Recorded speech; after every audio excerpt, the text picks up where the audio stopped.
The Saturday sun beat down on Main Street in Oak Ridge, Arizona, casting hard-edged shadows against storefronts that hadn't changed much since the Reagan era. Morgan Hayes felt the familiar weight of her canvas grocery bag against her hip as she stepped out of Donovan's Market. At 36, she moved with the efficient grace of someone who'd spent most of her adult life in uniform, 12 years as a Navy corpsman, attached to special operations teams in places where mistakes meant body bags. Her dark hair was pulled back in a practical ponytail, revealing a face weathered by desert sun and too many sleepless nights. The scar that ran along her jawline, a souvenir from an IED in Helmand province, caught the light as she paused to check her phone. 3 years out of the service and civilian life still felt like an ill-fitting uniform. Main Street was alive with the weekend rhythm of small-town America. Families browsed shop windows, couples lounged at outdoor cafe tables, and the distant rumble of motorcycles provided a bass note to the afternoon symphony. Morgan registered these details automatically, the way she'd been trained, scanning, cataloging, assessing. Old habits. The flash of light caught her eye first, a metallic glint between two parked cars that didn't belong. Her brain processed the anomaly before conscious thought caught up. In her peripheral vision, she spotted the target, a tall man in a leather vest, standing outside the diner, coffee in hand, laughing with two companions. The patch on his back marked him clearly. Hell's Angels, the local chapter president, from the look of the rockers above and below, the winged death's head. Morgan didn't know his name, had never spoken to him, but she recognized the stance, a man accustomed to command, to respect. The target wasn't moving, didn't see the danger. The figure in the shadows raised his arm. The weapon was already drawn. For a fraction of a second, time crystallized around Morgan. The world reduced to angles, distances, threat assessment, all those combat calculations her body knew better than her mind. 12 years of training made the decision before she could think it through. She moved. 3 long strides, boots striking pavement with deliberate force. Her grocery bag hit the ground, oranges rolling across concrete. Her right hand slammed into the biker's chest, shoving him sideways with enough force to send him stumbling. "Gun!" she shouted, her voice cutting through the lazy afternoon chatter. The crack of the pistol split the air like thunder in a clear sky. The sound registered after the impact, a sledgehammer blow to her left shoulder that spun her half around. Heat bloomed outward from the point of impact, but Morgan kept her feet, her right hand already pressing against the wound as warm blood seeped between her fingers. The street erupted in screams and motion. People scrambling for cover, the scrape of chairs against concrete, as cafe patrons ducked beneath tables. Morgan's vision narrowed, focused on the shooter male medium height, black baseball cap already retreating down the alley between the hardware store and the shuttered movie theater. "Stay down," she ordered the man she'd pushed, who was now staring at her from where he'd landed against the diner wall, his expression cycling through shock, confusion, and dawning comprehension. The 2 men with him were already moving, one sprinting toward the alley, the other stepping protectively in front of his leader while scanning for additional threats. Professional, military training or something close to it. Morgan's tactical assessment continued despite the fire spreading through her shoulder. Single shooter, clean shot, subsonic round likely 9mm, no follow-up shots. Not a professional hit, but not random either. Targeted. More motorcycles roared to life, nearby reinforcements arriving or witnesses fleeing, she couldn't tell. The edges of her vision began to blur, adrenaline no longer fully masking the pain. Still she remained standing, pressure maintained on the wound eyes, still tracking movement on the street. The man she'd saved stepped forward, his weathered face set in lines of concern, and something harder to read. He was older than she'd first registered, late 50s, with silver-streaked hair and a beard that couldn't hide the scar tissue around his left eye. His eyes were glacier blue, taking her measure with uncomfortable intensity. "You knew it was coming," he said, not a question, but searching for understanding. Morgan's breath came in controlled measures, the way she'd trained herself during firefights. Saw the reflection. Barrel. Sun. Economy of words as shock began to set in. Sirens wailed in the distance, drawing closer. The man's companion returned from the alley, shaking his head. "Gone! Knew the back routes!" The older biker never took his eyes off Morgan. "You're bleeding badly, ma'am." "Been worse," she replied, though the growing dampness down her side suggested otherwise. Pressure, elevation, standard protocol. A strange expression crossed his face, recognition of the clipped professional assessment. He'd heard language like that before in other circumstances. "I'm James Blackwood," he said, carefully removing his leather vest and pressing it against her wound with surprising gentleness. "And it appears I owe you my life." Morgan's lips twitched in what might have been a smile under different circumstances. Morgan Hayes, and let's call it professional courtesy. The last thing she registered before the paramedics arrived was the look in Blackwood's eyes, a mixture of gratitude, respect, and something that resembled a solemn vow. In the world he inhabited, debts were sacred things written in blood and remembered forever. As they loaded her into the ambulance, Morgan caught one final glimpse of the street through the narrowing doors. Blackwood stood surrounded by leather-clad men, his posture rigid, scanning every corner as though he could will the shooter back into view. His voice carried clearly as the doors began to close. "Find him," he commanded, the words carrying the weight of absolute authority. "Whatever it takes."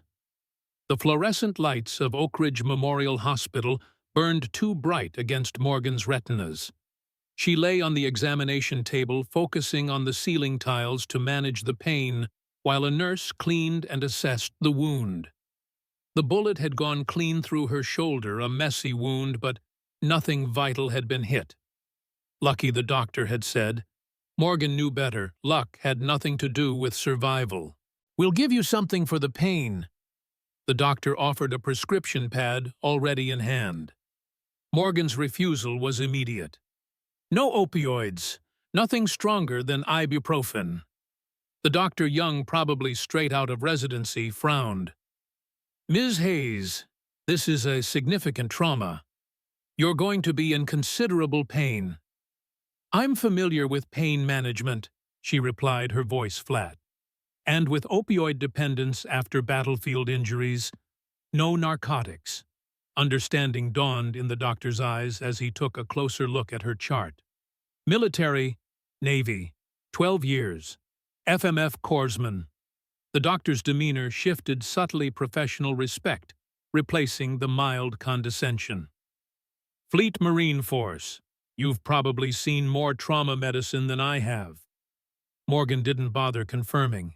The scar tissue visible above her hospital gown told its own story, a roadmap of close calls and moments where luck, skill, or divine intervention had been the difference between life and death.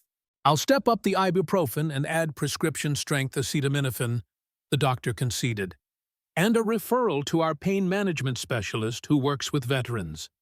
She has non-narcotic protocols that might help." Morgan nodded, grateful for the respect shown to her decision. Too many of her brothers and sisters in arms had come home with wounds invisible to the eye. But no less debilitating PTSD, paired with opioid dependence, a combination that had claimed more lives after deployment than combat itself. As the medical team finished bandaging her shoulder, Morgan's mind drifted to the events that had led her to Oak Ridge. After her final tour in Afghanistan in 2015, the transition to civilian life had been harder than expected. The Navy had been her identity, her purpose. Without it, she'd floundered, drifting through temporary jobs and rented apartments across 3 states. Her thoughts were interrupted by a knock at the door. A uniformed police officer entered mid-30s crew cut, the careful posture of a man who'd spent time in the service before trading one uniform for another. "Officer Mike Brennan, Ms. Hayes. I need to get your statement about the shooting if you're up to it." Morgan recounted the events with military precision, time, location details of the shooter, the sequence of actions. Nothing wasted, nothing embellished. "You said you spotted the gunman before he fired." Brennan noted pen hovering above his notepad. "How? Light reflection from the barrel. I was scanning habit from deployment. Something didn't fit the pattern." "And you immediately moved to protect Mr. Blackwood. Did you know him?" "Never met him. Saw the threat, responded." Morgan's eyes met the officer's. "You served?" Brennan nodded. "Army, 2 tours in Iraq. Then you understand." A moment of silent acknowledgement passed between them, the unspoken brotherhood of those who'd worn the uniform, who knew what it meant to react without hesitation when threats appeared. "The man you saved," Brennan said carefully. "James Blackwood. He's the president of the local Hells Angels chapter. Not exactly a model citizen in the eyes of the law." Morgan's expression remained neutral. "I didn't check his background before I pushed him out of the line of fire." Brennan's mouth twitched. "Fair enough. Just so you're aware, this might not be over. The shooter was likely connected to a rival club called the River Snakes. There's been tension between them and the Angels for months." "Not my concern," Morgan replied. "I did what anyone with my training would have done." The officer looked like he wanted to say more, but thought better of it. "Well, the department appreciates your cooperation, Ms. Hayes. We'll need you to come in tomorrow or the next day to sign your official statement." After Brennan left, Morgan eased herself up, testing the limits of her injured shoulder. The pain flared bright and insistent, but manageable. She'd worked through worse. The sound of motorcycle engines rumbled in the parking lot below, a gathering force rather than departing individuals. Morgan moved to the window, careful not to strain her bandaged shoulder. At least a dozen Harleys were lined up in the hospital's parking lot, their riders dismounting in practiced unison. At the center stood Blackwood, his silver-streaked hair unmistakable even from above. Morgan watched as a nurse approached the group, clearly attempting to enforce some hospital protocol about noise or parking. Blackwood spoke briefly to the woman who nodded and retreated inside. No confrontation, no raised voices, just the quiet authority she'd glimpsed earlier. 20 minutes later, as Morgan was signing her discharge papers, there was another knock at the door. This time it was a nurse looking somewhat flustered. "Ms. Hayes, you have visitors, several of them. Hospital policy limits visitors to 2 at a time, but they're insistent on seeing you. A Mr. Blackwood says he won't leave until he's spoken with you." Morgan considered this. Let him in. Just him, for now. When Blackwood entered, he seemed larger than life against the sterile backdrop of the hospital room. His leather vest was gone, likely still with the evidence technicians stained with her blood, but the faded Harley-Davidson t-shirt and worn jeans couldn't diminish his presence. He carried a simple bouquet of wildflowers, looking almost comically out of place in his weathered hands. "These seemed more your style than roses," he said, placing them on the bedside table. "No greeting, no small talk. Direct, like she was." "Thank you." Morgan gestured to a chair. "You didn't need to come." "Yes, I did." Blackwood sat, his movements betraying old injuries, the slight favoring of his right knee, the careful way he eased into the chair. "What you did today, most people would have run for cover." Morgan shrugged, then winced as the movement pulled at her stitches. "Not how I'm wired." "Military, Navy, Corpsman, 12 years, 3 deployments to the sandbox. Blackwood nodded unsurprised. Thought so. You move like someone who's been downrange. Combat trained. A silence fell between them, not uncomfortable but weighted with mutual assessment. The man who shot at you, Morgan finally said. You know who he is. Working on it. The river snakes have been pushing into our territory for months. Drugs, primarily. We don't touch that poison. Morgan raised an eyebrow, skeptical. The stereotype isn't entirely accurate, Ms. Hayes, Blackwood said with a hint of amusement. We've had our troubles with the law, sure, but we don't deal drugs, and we protect our community. The snakes are different. They'll sell to teenagers, bring in harder stuff than weed. They're the ones willing to put a bullet in someone on a crowded street. And now they've made it personal, Morgan observed. Yes, the single word carried the weight of what would come next: retribution, justice, or whatever passed for it in his world. Blackwood reached into his pocket and withdrew a business card. Not what she'd expected. It bore only a phone number, no name or company. If you need anything at all, you call this number. Day or night. He placed it on the table beside the flowers. The angels take care of their own, and after today, you've earned that much. Morgan didn't reach for the card. I didn't do it for your club, Mr. Blackwood. James, he corrected. And I know. You did it because that's who you are. He stood, movements careful but deliberate. Which is exactly why the debt matters. He paused at the door. You got a ride home? I'll manage. Blackwood shook his head. There's a man named Razor waiting outside. Former Army Ranger. He'll see you home safely. Before Morgan could protest, he added, Until we find the shooter, you're at risk. Not because of who you are, but because of what you did. Let us do this much. After he left, Morgan sat in silence, considering the card on the table. She'd spent her entire adult life following a code duty honor service. From what little she'd seen, Blackwood lived by a code too different in its specifics, but perhaps not in its foundations. She slipped the card into her pocket. Some debts, it seemed, were non-negotiable. The ride from the hospital was a study in contrasts. Morgan Hayes, still in her blood-stained clothes, perched on the back of a meticulously maintained Harley-Davidson street glide, her good arm wrapped around the waist of a man who introduced himself simply as Razor. The motorcycle purred beneath them, the custom exhaust providing a bass rumble that vibrated through her chest. Oak Ridge slid by in the golden light of late-afternoon brick storefronts from the 1950s, alongside modern chain stores, church steeples rising above fast food signs, all basking in the warm glow of the Arizona sunset. The town had grown up around the interstate and the nearby military installation, a place where different Americas overlapped and occasionally collided. Razor handled the bike with the precision of a man who'd spent more time on 2 wheels than 4.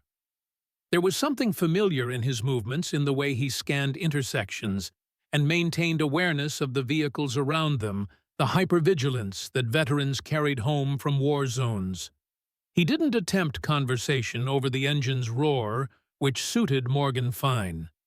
The events of the day had left her drained, the adrenaline crash amplifying the pain in her shoulder.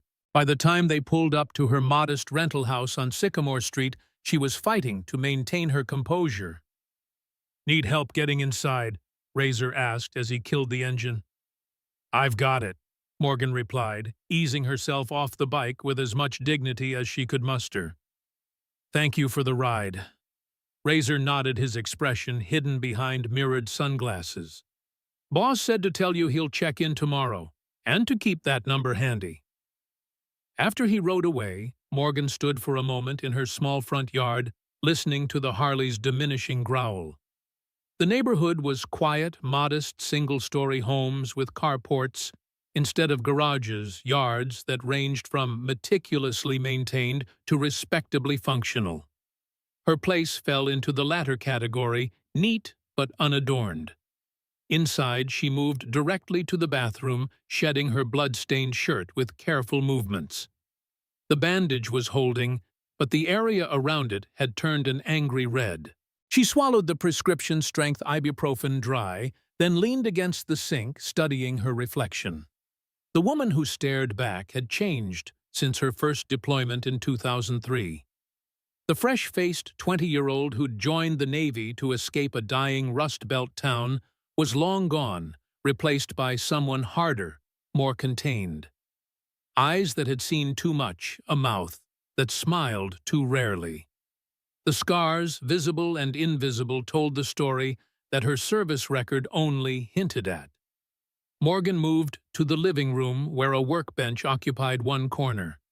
Leather pieces in various stages of completion were arranged neatly across the surface. A half-finished messenger bag, strips cut for belts, a motorcycle seat cover awaiting decorative stitching. Leather working had become her therapy, the repetitive actions of cutting, stamping, and stitching providing a meditative focus that quieted the noise in her head. Her phone buzzed on the kitchen counter, the third call from her father since the hospital had contacted him as her emergency contact. Robert Hayes wasn't a man who panicked easily, but getting word that his only child had been shot would test anyone's composure. "I'm fine, Dad," she said by way of greeting. "The hospital said you took a bullet." Robert's voice was steady, but she could hear the strain beneath it. At 78, he'd survived 2 heart attacks and a stroke, yet remained stubbornly independent in his small house across town. Clean through and through. Left shoulder, no major damage. What happened? The question came with the directness of a man who'd spent 30 years in the Marines before retiring as a master gunnery sergeant. No wasted words, no unnecessary emotion. Morgan gave him the abbreviated version, omitting the Hells Angels connection. Her father had strong opinions about motorcycle clubs, especially those with criminal histories. "You coming over tomorrow?" she asked, changing the subject. "Planned on it. Need to see for myself that you're in one piece." A pause. "You taking the painkillers they gave you?" "No narcotics," she answered. "Just the heavy-duty ibuprofen." "Good." The single word carried approval and shared understanding. Robert Hayes had seen too many good Marines lose themselves to pills after coming home wounded. "Need anything tonight?" "I'm set. Get some rest, old man." "Watch who you're calling old," he retorted, the familiar banter a comfort to them both. "Semper Fi, kid." "Semper Fi, Dad." After hanging up, Morgan eased herself onto the couch, propping her injured arm on a cushion. The television remained off. She preferred the quiet, had grown accustomed to it in the 3 years since leaving the service. Her thoughts turned to James Blackwood, to the debt he believed he owed her. In her 12 years of service, Morgan had learned to read people quickly, a survival skill in places where misplaced trust could be fatal. Blackwood carried himself with the confidence of a man accustomed to command. But there was something else there, too. A sense of honor that transcended his outlaw appearance, a code that might not align with conventional society, but was no less rigid for that difference. Her doorbell rang just after 8 p.m., breaking her reverie. Caution made her check the peephole before opening the door to a young woman in a sheriff's department uniform. "Deputy Sarah Collins," the woman introduced herself, badge extended. "Sheriff Parker asked me to stop by and check on you, Ms. Hayes. We're increasing patrols in your neighborhood tonight, given the circumstances." Morgan invited her in, noting the deputy's professional assessment of the house exits, sightlines, potential vulnerabilities. "Has there been any progress identifying the shooter?" Morgan asked, offering the deputy a seat. "Nothing concrete yet," Collins replied. But Sheriff Parker wanted me to update you on the situation with the motorcycle clubs. She pulled out a tablet, bringing up a file. The river snakes are relatively new to the area, moved in about 18 months ago. They've been pushing the boundaries with the Hells Angels, whose chapter has been established here since the early 1990s. Morgan listened as the deputy outlined the growing tension between the club's territorial disputes, accusations of drug trafficking, incidents of intimidation that had stopped just short of open violence. Until today. The Angels have a complicated relationship with law enforcement, Collins continued. They operate in gray areas, but they generally keep the peace in their territory. The snakes are different, more volatile, involved in harder drugs, willing to use violence as a first resort rather than a last one. And now I'm caught in the middle, Morgan observed. Potentially, Collins agreed. Blackwood is old school. He believes in debts and honor in taking care of his own. By saving him, you've created a connection he won't ignore. Morgan absorbed this, recognizing the implicit warning. I appreciate the concern, Deputy, but I can handle myself. Collins nodded, respecting the statement without challenging it. Here's my card. Sheriff Parker asked me to be your direct contact with the department. She hesitated. For what it's worth, the sheriff has known Blackwood for almost 30 years. Says if any man in the Angels has a moral compass, it's him. After the deputy left, Morgan locked the door and checked the window's old habits from deployments where perimeter security meant survival. Her service weapon, a Sig Sauer P226 she was licensed to carry, resided in a fingerprint safe beside her bed. Tonight, she moved it to the bedside table within easy reach. The events of the day replayed in her mind as she settled in for the night, shoulder throbbing despite the medication.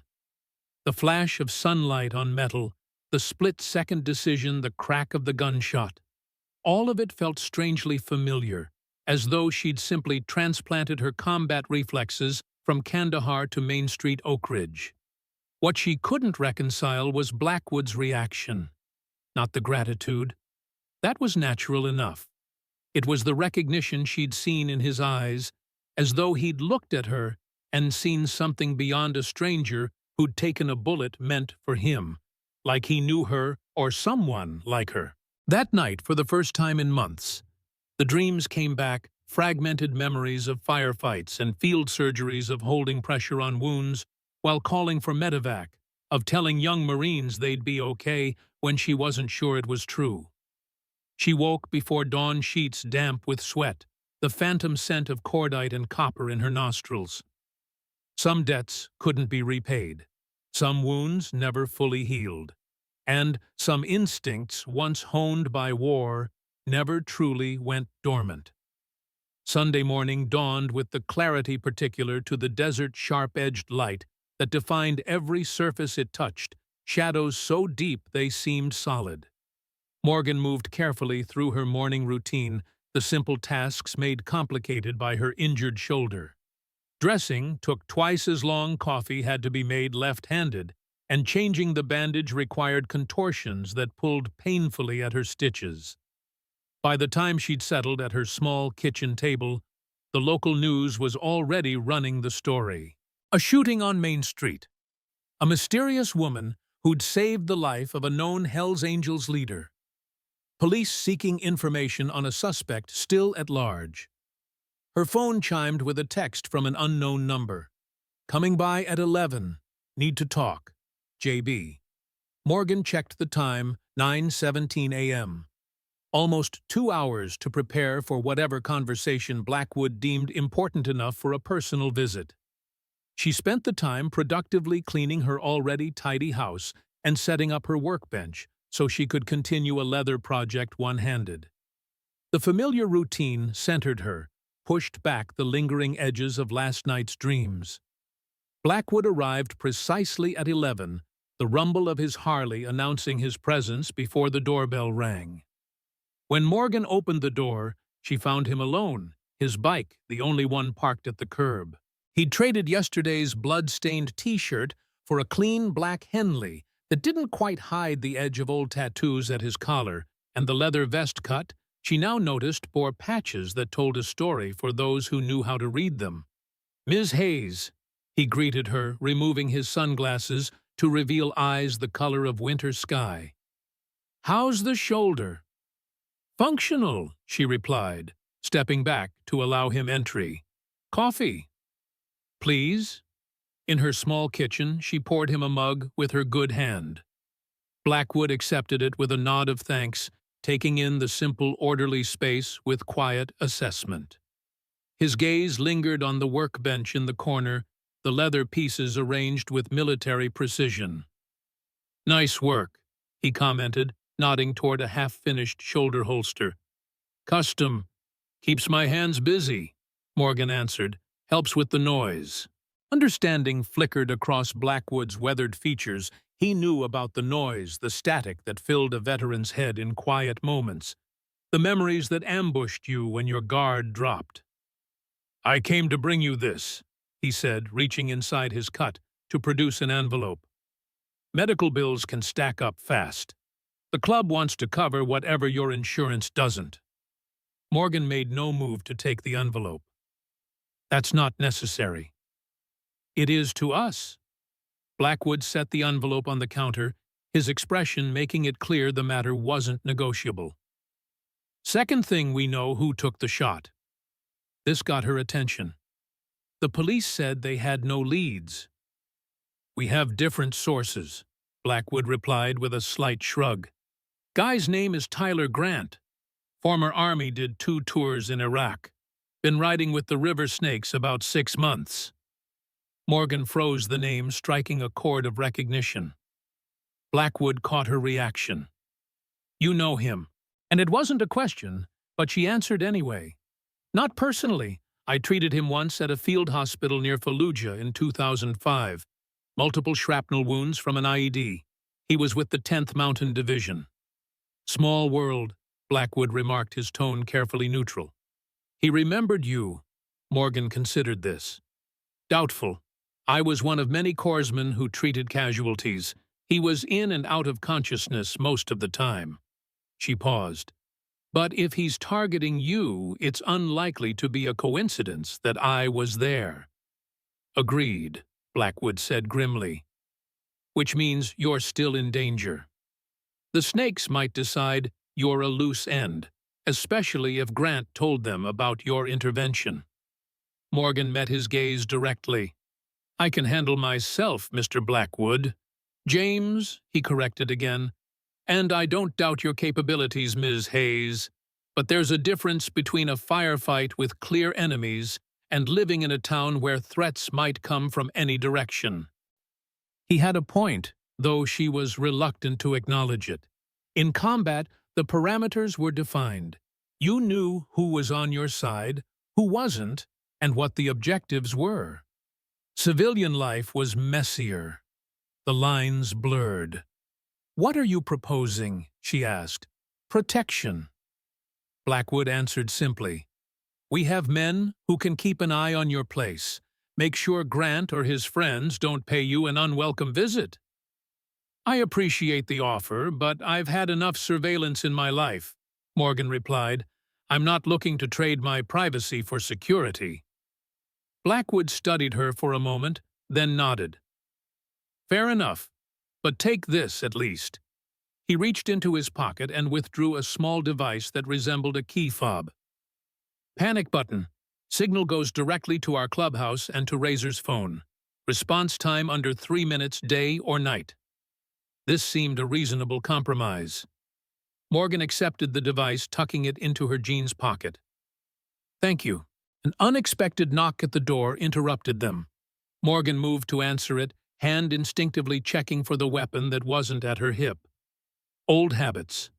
Through the peephole, she saw a man in a khaki sheriff's department uniform, tall, broad-shouldered, with salt and pepper hair cropped close to his scalp. When she opened the door, he removed his hat in a gesture that belonged to an earlier generation. "Ms. Hayes, Sheriff Raymond Parker. Hope I'm not intruding." Before she could respond, Blackwood appeared at her shoulder. Ray, he acknowledged, surprising Morgan with the familiar address. James, the sheriff returned evenly. Figured I might find you here. The two men regarded each other with what Morgan recognized as the complex respect of old adversaries, not friends exactly, but not strangers either. There was history there, decades of it by the look of them. Come in, Sheriff, she offered, stepping back. In her living room, the dynamic became clearer. Parker and Blackwood were roughly the same age, late 50s to early 60s, and carried themselves with similar authority, though the sources differed. The sheriff's came from his badge and the weight of law. Blackwood's from something more primal, earned rather than granted. I came to update you on the investigation, Parker said, addressing Morgan while keeping Blackwood in his peripheral vision. But I'm guessing the Angels are running their own inquiries. Just looking out for someone who took a bullet meant for one of our own, Blackwood replied mildly. Parker turned to Morgan. Ms. Hayes, I should inform you that associating with known members of outlaw motorcycle clubs can complicate your standing with law enforcement. Morgan's expression cooled. With respect, Sheriff, I'm aware of the legal implications. I'm also aware that I have the right to speak with whoever I choose in my own home. The sheriff studied her, reassessing. Military background, Navy. FMF corpsman. 3 deployments. Parker nodded, something shifting in his demeanor. My son's a corpsman, stationed at Camp Pendleton. The shared connection eased the tension slightly. Parker turned back to Blackwood. We've identified the shooter. Tyler Grant, 34, former Army dishonorable discharge in 2006 for assaulting an officer. Been with the River Snakes since they moved into the area. We know, Blackwood said. What you probably don't know is why he targeted me specifically. Parker raised an eyebrow. Enlighten me. The Snakes want to move more product through Oak Ridge. Fentanyl primarily. We've been blocking them, making it clear that kind of business isn't welcome here. Grant was likely trying to prove himself to Viper. Eric Viper Miller, Parker clarified for Morgan's benefit. President of the River Snakes. Bad news from way back, did time for aggravated assault and drug trafficking in California before setting up shop here. And you will let them? Morgan asked the question directed at both men. Constitutional rights apply to everyone, Ms. Hayes, Parker replied. We can watch them build cases when they break laws, but we can't run them out of town for existing. Meanwhile, they're poisoning your community, Blackwood added. Targeting kids, veterans, anyone vulnerable. 26 overdose deaths in the county this year alone. The statistic hung in the air, a damning indictment of a war being fought and lost in small towns across America. Morgan thought of the veterans she'd known who'd come home only to lose themselves to addiction pain management that turned into dependency, searching for chemical peace, when the real thing proved elusive. I should warn you both, Parker said after a moment. Grant hasn't been seen at the Snakes clubhouse since yesterday. His apartment's empty, motorcycle gone. He's in the wind. Or dead, Blackwood suggested. The Snakes don't tolerate failure. Either way, Parker continued, focusing on Morgan, you should remain cautious. Your intervention made you a player in this situation, whether you wanted that role or not. Understood, Morgan replied, the familiar weight of vigilance settling back onto her shoulders. In the field, you learned to live with the constant awareness of threat, to function despite it.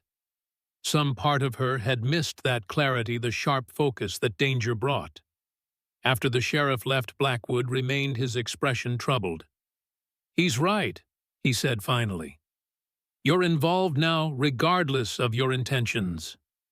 Morgan met his gaze steadily. I made my choice when I saw that gun. Everything after is just consequence. Blackwood studied her with that same searching look from the hospital, as though he were seeing someone else superimposed over her features, a ghost from his past. "You remind me of someone," he said quietly. "Same kind of steel in the spine. Same willingness to step between danger and others." Morgan said nothing, waiting. "The club is meeting tonight," Blackwood continued, "planning our response to this situation. I'd like you to be there." The invitation surprised her. "Why?" "Because Grant was aiming at me, but might come for you next. Because you've earned a voice in what happens, and because I think you're the kind of person who prefers action to waiting." He wasn't wrong. The prospect of sitting at home watching windows and jumping at shadows held no appeal. Better to understand the players and the stakes, to have some agency in what came next. "What time?" she asked. 8 o'clock. I'll send Razor to pick you up." Blackwood moved toward the door, then paused. "One more thing, Ms. Hayes. The club respects what you did, but they'll have questions. They'll want to know if you can be trusted." "And can I—" The question was pointed, deliberate. "Trust goes both ways," he answered.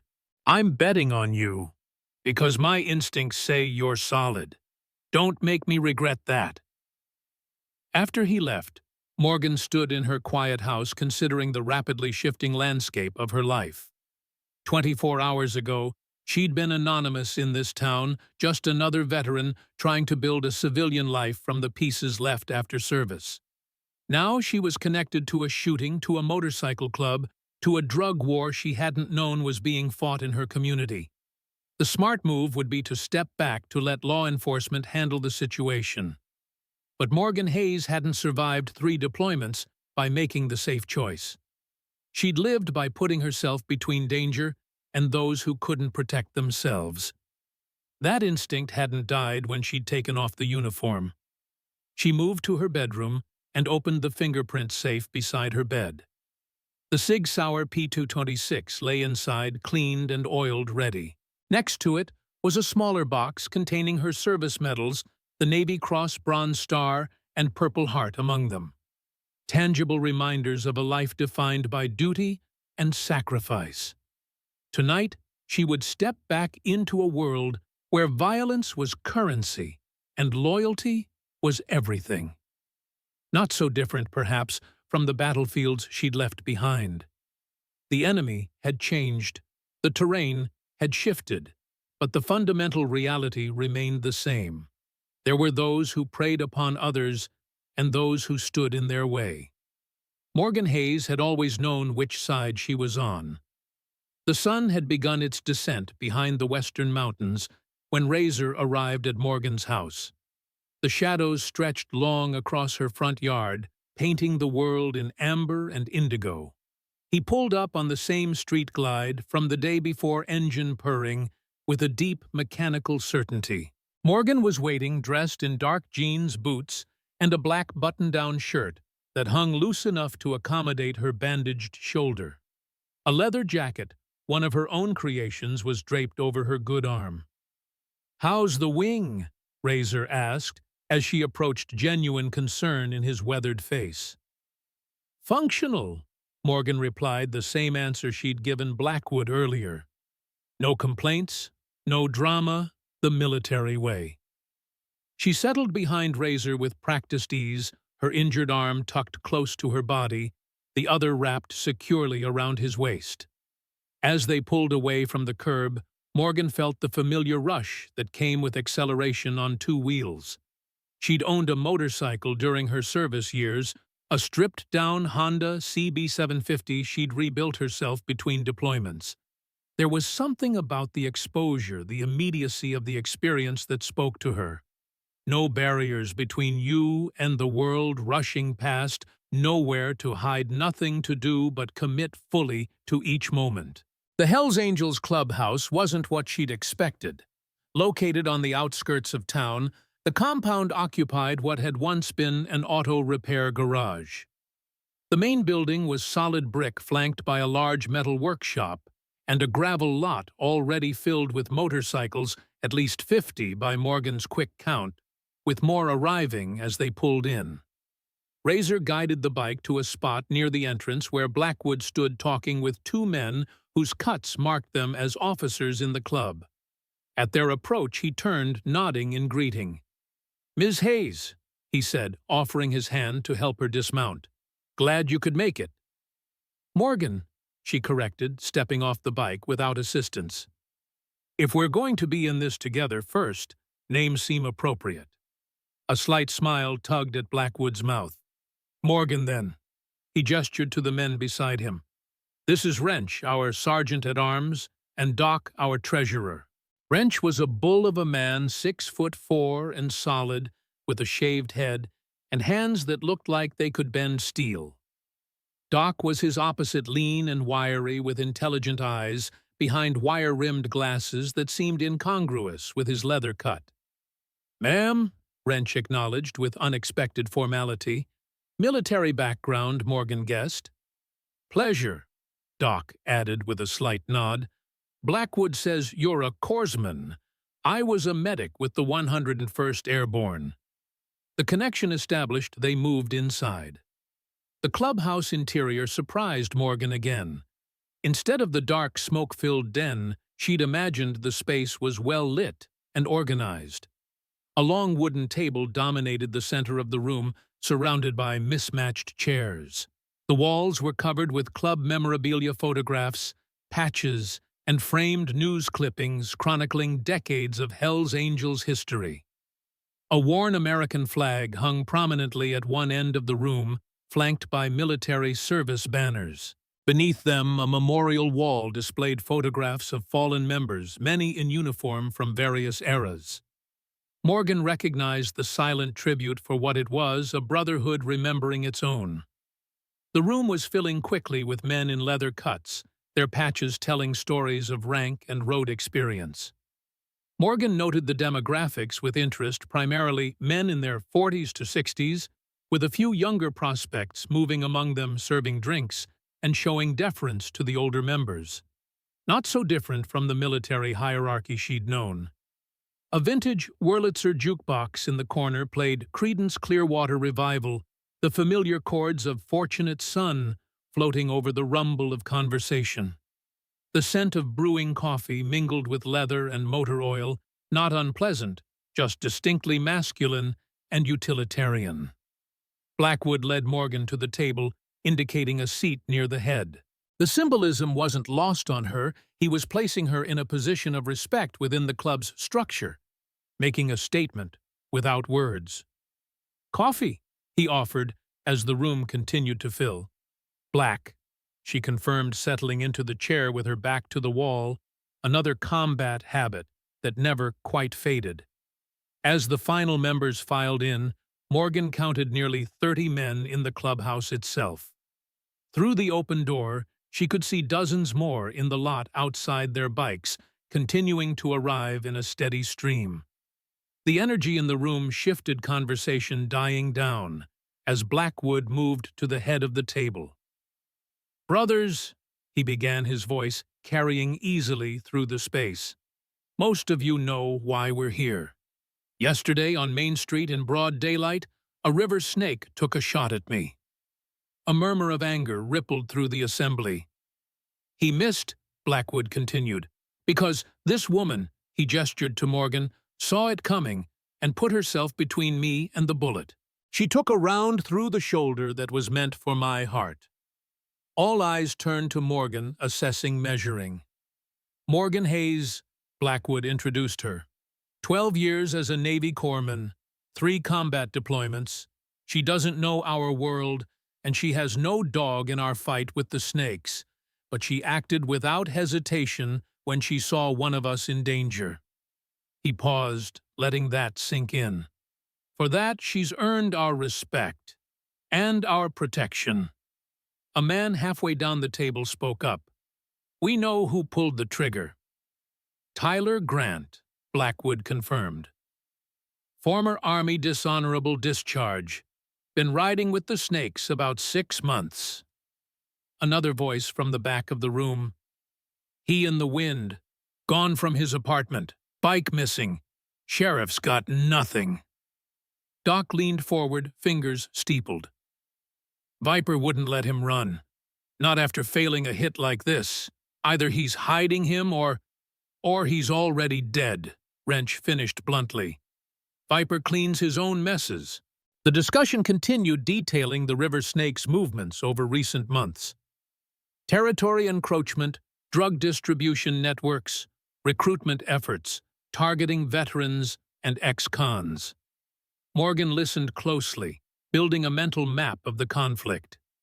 This wasn't just about motorcycle clubs, it was about power, profit, and competing codes of conduct.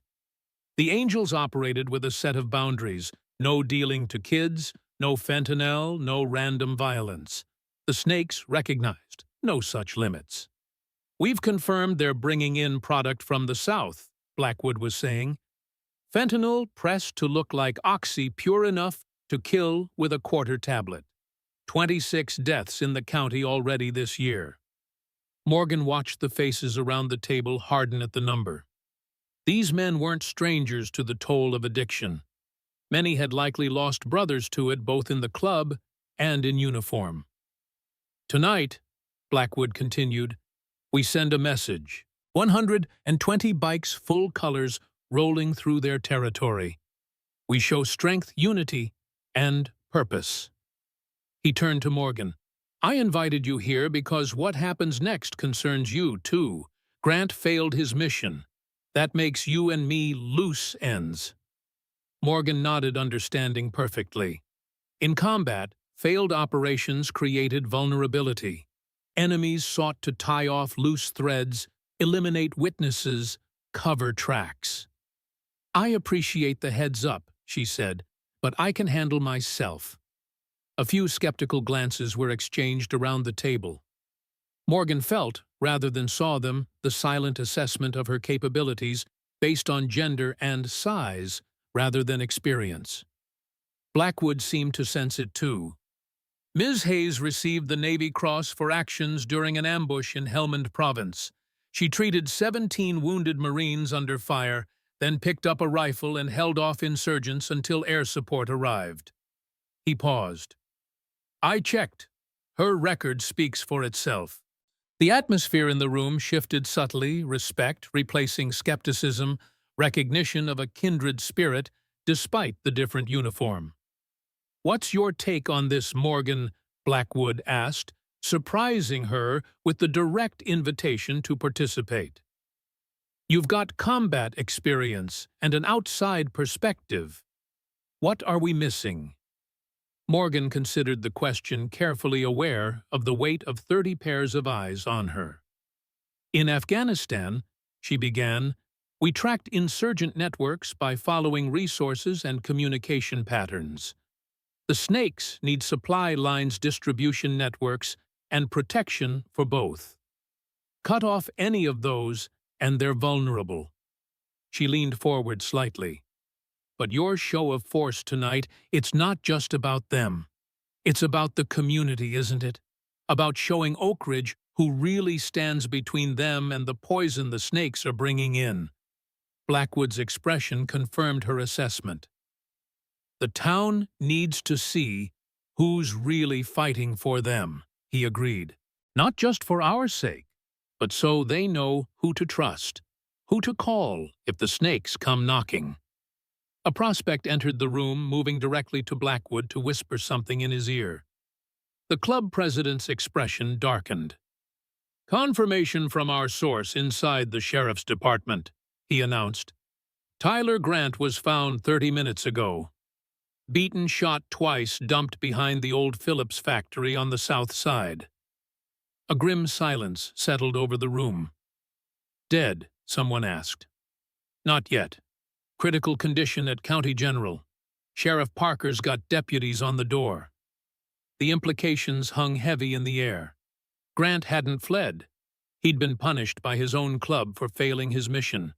But he'd been left alive deliberately, it seemed, which meant something else was in play. "It's a message," Morgan said, the realization clicking into place. "To us. To you." She looked at Blackwood. "They're saying they handle their own discipline, that Grant's failure doesn't change their intentions. They still want you dead. and they're not backing down. Wrench nodded slowly. Makes sense. They're doubling down, showing they're not afraid of retaliation.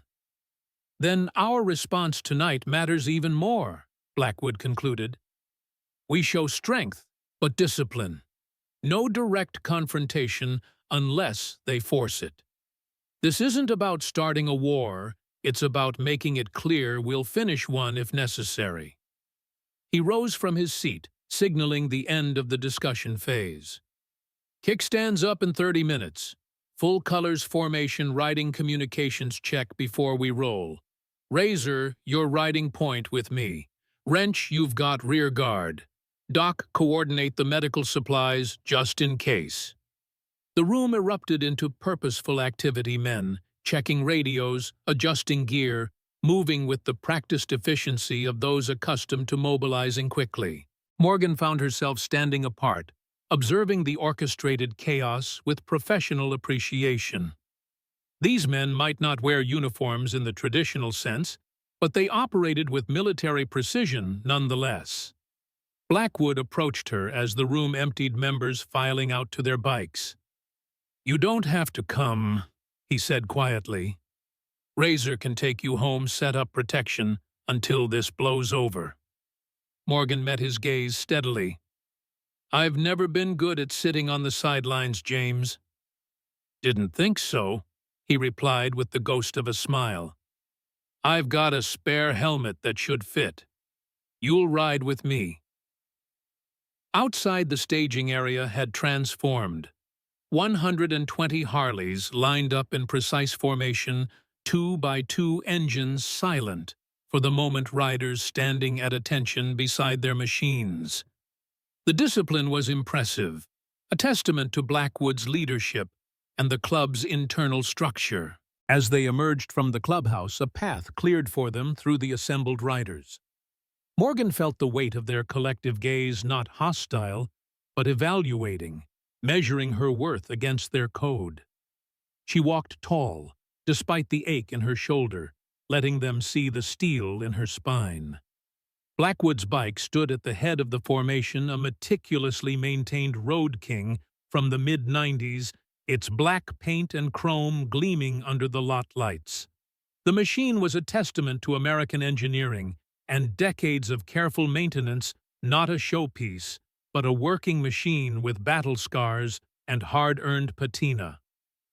1995, Morgan asked, as Blackwood handed her a matte black helmet. He glanced at her, surprised by the accurate assessment. "Good eye. Original owner. 128,000 miles and counting." Morgan ran her fingers along the fuel tank, appreciating the craftsmanship. "My dad had a 97. Taught me to ride on it when I was 16. Another piece of the puzzle clicked into place for Blackwood. Her comfort with motorcycles, her easy adaptation to this world that should have been foreign to her. As Morgan settled behind him on the wide leather seat, Blackwood raised his hand, signaling to the formation. One by one, engines roared to life, the combined thunder of 120 American-made V-twins vibrating through the night air like a primal call to arms. The sound was physical, a pressure wave that Morgan felt in her chest, in her bones. It spoke to something ancient and visceral, a tribal gathering that transcended the modern trappings of leather and chrome. These were warriors assembling a brotherhood, preparing to defend its territory and its code. With a final signal, Blackwood dropped his hand, and the formation began to move. The precision was remarkable, each bike maintaining perfect spacing, riders moving as a single organism, a steel serpent flowing out onto the highway with purpose and power. And as they gained speed, Morgan felt the night air whipping past, carrying the scent of desert sage and gasoline. The stars overhead blazed in the clear Arizona sky, ancient and indifferent to the human drama unfolding beneath them. For the first time since taking the bullet meant for Blackwood, she felt truly alive, connected to something larger than herself.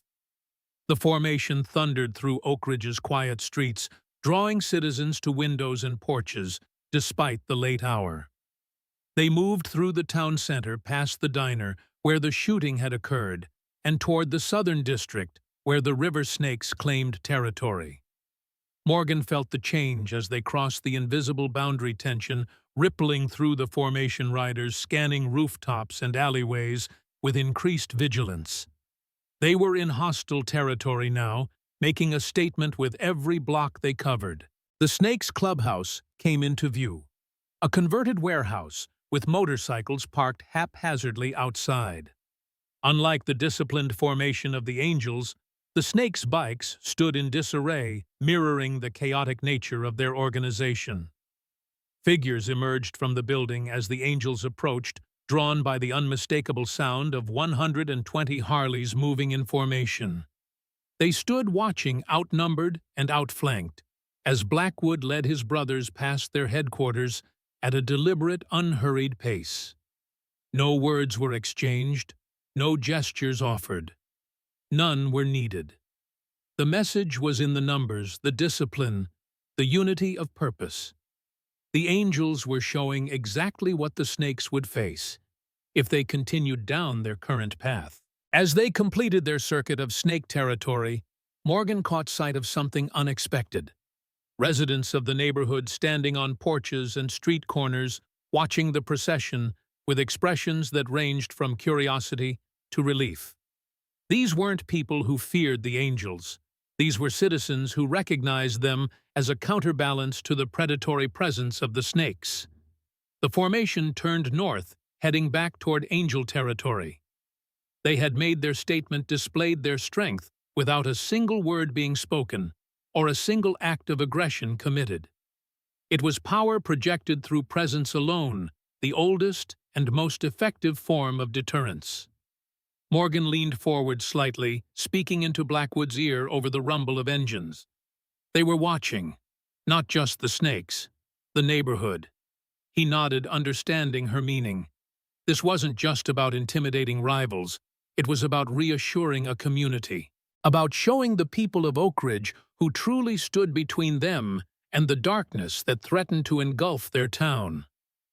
As they approached the clubhouse once more, Blackwood unexpectedly signaled a turn, breaking from the main formation with a handful of riders following his lead. Morgan held tighter as they accelerated onto the highway, heading east toward the mountains that loomed dark against the night sky. 10 minutes later, they pulled into a scenic overlook, cutting engines as they came to rest. Below them, Oak Ridge spread out like a constellation of earthbound stars, street lights and homes creating patterns of illumination against the desert darkness. Blackwood removed his helmet, running a hand through silver-streaked hair as he gazed down at the town. The riders who had followed Razor Doc Wrench and 3 others Morgan didn't know by name gathered around a loose semicircle facing the view. "Pretty from up here?" Razor observed, lighting a cigarette. The flame briefly illuminated his face, younger than Morgan had first thought. Perhaps early 40s, with the hard-earned lines of a man who'd seen too much. "Worth protecting," Blackwood agreed. He turned to Morgan. "Thought you should see it like this. Helps maintain perspective on what we're fighting for." She understood. From this vantage point, Oak Ridge wasn't just buildings and streets. It was homes, lives, a community that had existed before any of them were born and would continue long after they were gone. The Angels saw themselves as guardians of something larger than their club, something that gave purpose to their existence beyond the brotherhood they'd formed. "The Snakes don't see it that way," Morgan observed. "For them, it's just territory, a market for their product."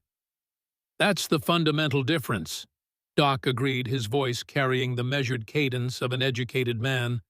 "We're part of this town. Have been for 30 years. The Snakes are parasites.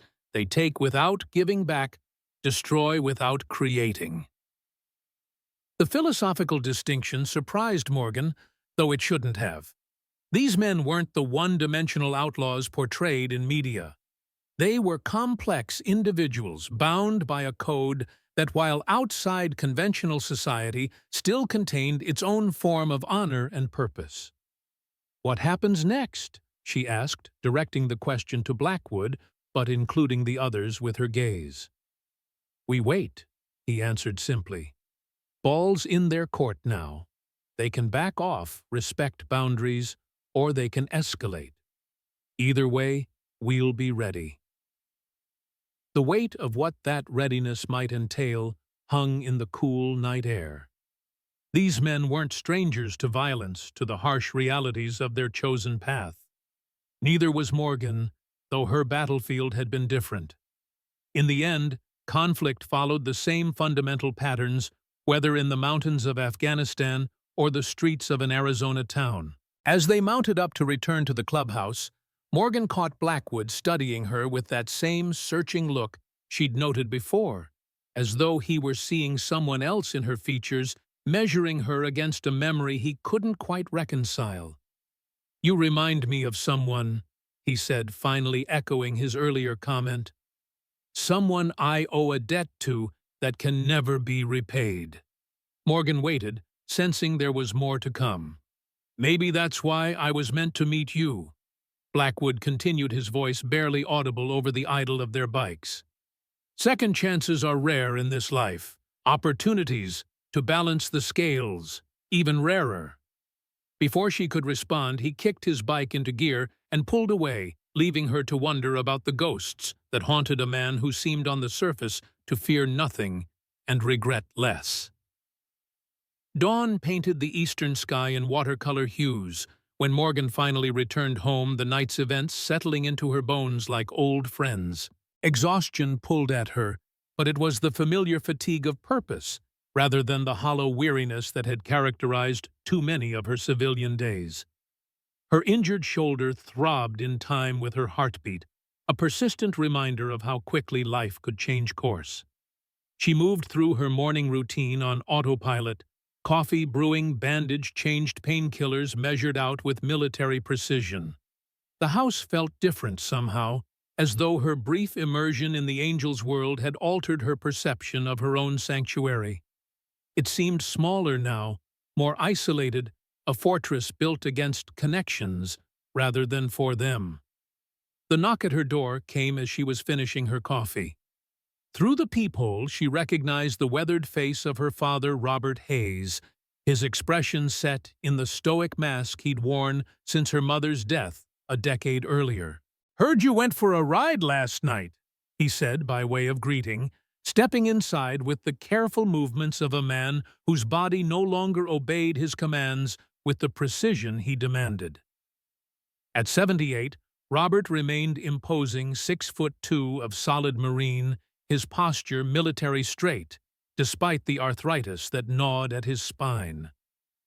"Word travels fast," Morgan observed, pouring him a cup of coffee. Black, no sugar, the same way she took hers. Small town.